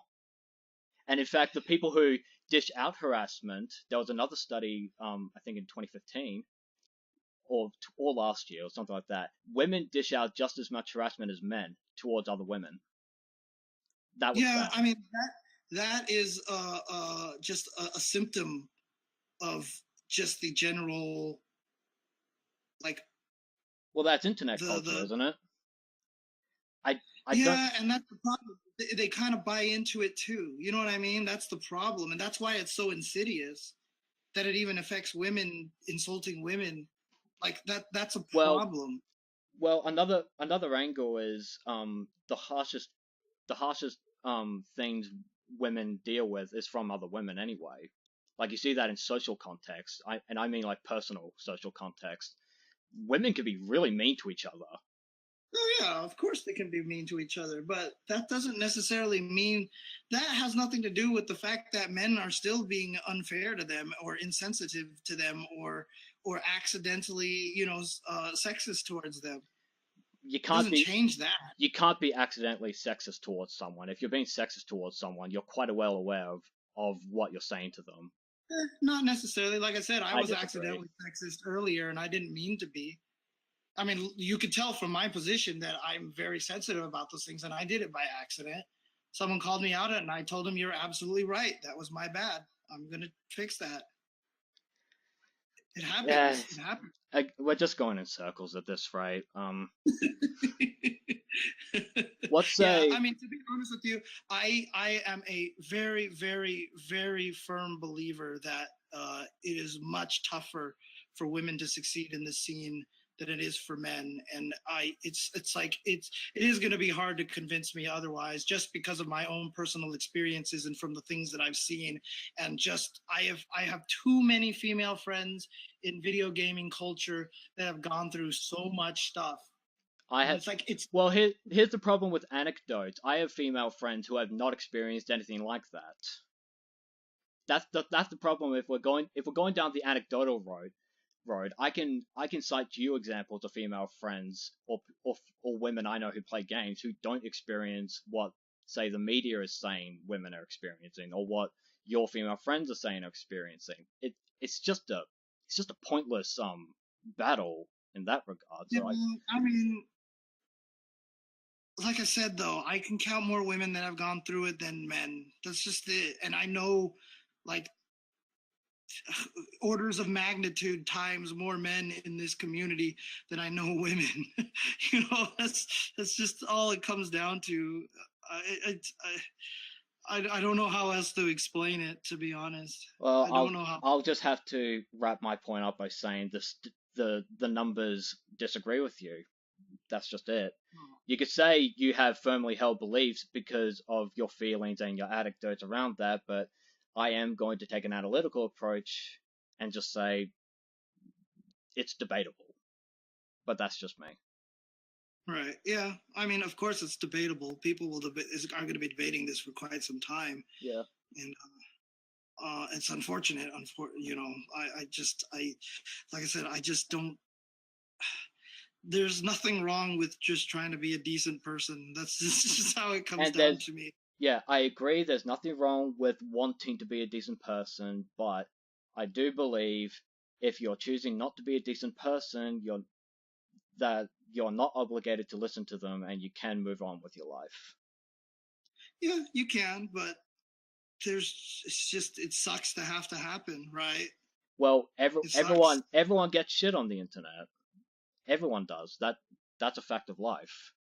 Yeah, like everyone does. you can debate with me as much as you want that women get it worse, and I can say women don't get it worse or men get it get it worse. But overall, it's just not really what's the word? I guess it's just something that everyone has to learn about. If we're talking about shit people are saying online, everyone has to learn to deal with it. Like you can't say one group of people is allowed to be you're allowed to be rude to, but not this group. I don't consider that equality. If we're going No, to I don't give consider that equality at all either. But like I said, I just think that there's a very different inference and a very different mentality with a lot of the way that shit is spoken between the different groups. That's all. Like there's definitely a lot more of a genuine kind of threat. You know, a threat in what way? directed towards women a lot of the I times. don't think so. I think if we're going to talk about women who are threatened, the people who say they are trying to protect women from harassment, I'll give one more example. This happened this was talked about in the news. There was a female artist who did a fan art for Dream Daddy, and she got attacked by people who say they are for protecting women. These are the same kinds of people. They attacked her for being transphobic or stuff like that. I think the people who are saying, "Oh yeah, I really care about how women are being attacked in this community," I don't think they're being very sincere or genuine, because they instantly turn around against females who disagree with them and give them some of the most vile shit I've seen. Yeah, but I mean, there's just too many examples. For example, like I know for ESPN there was a writer named Jamel Hill, and you know the kind of shit that she would get when Well, people disagreed with her. she's a public figure. Everyone gets shit, don't they? I mean, yeah, I guess, but like the kind of shit that she got was it's very different than the kind of shit that the male writers would get. Male writers if would we're get a lot going to of people talk about disagreeing the with it. kinds, if we're going to talk about the kinds of shit people get, even your own president gets different shit from other people, and a lot of it is not exactly fair either. But that's a different topic. We'll set that aside. That's actually pretty fair. I actually disagree. For the most, forget it. Well, that's a different topic. Okay. We're starting to run out of time now on this last recording. I wanted to thank you very much for discussing a lot of things with me. I actually didn't think you were so willing to converse about this. I was actually quite surprised when you agreed to join me. Yeah, I'm down to talk about lots of things. So yeah, I'm always down. So yeah, I'm really thankful for that, and I thank everyone who is watching this for sticking around for the 3 hours that we've been recording. That's a fantastic conversation, in my opinion. And I will see you all in the next episode.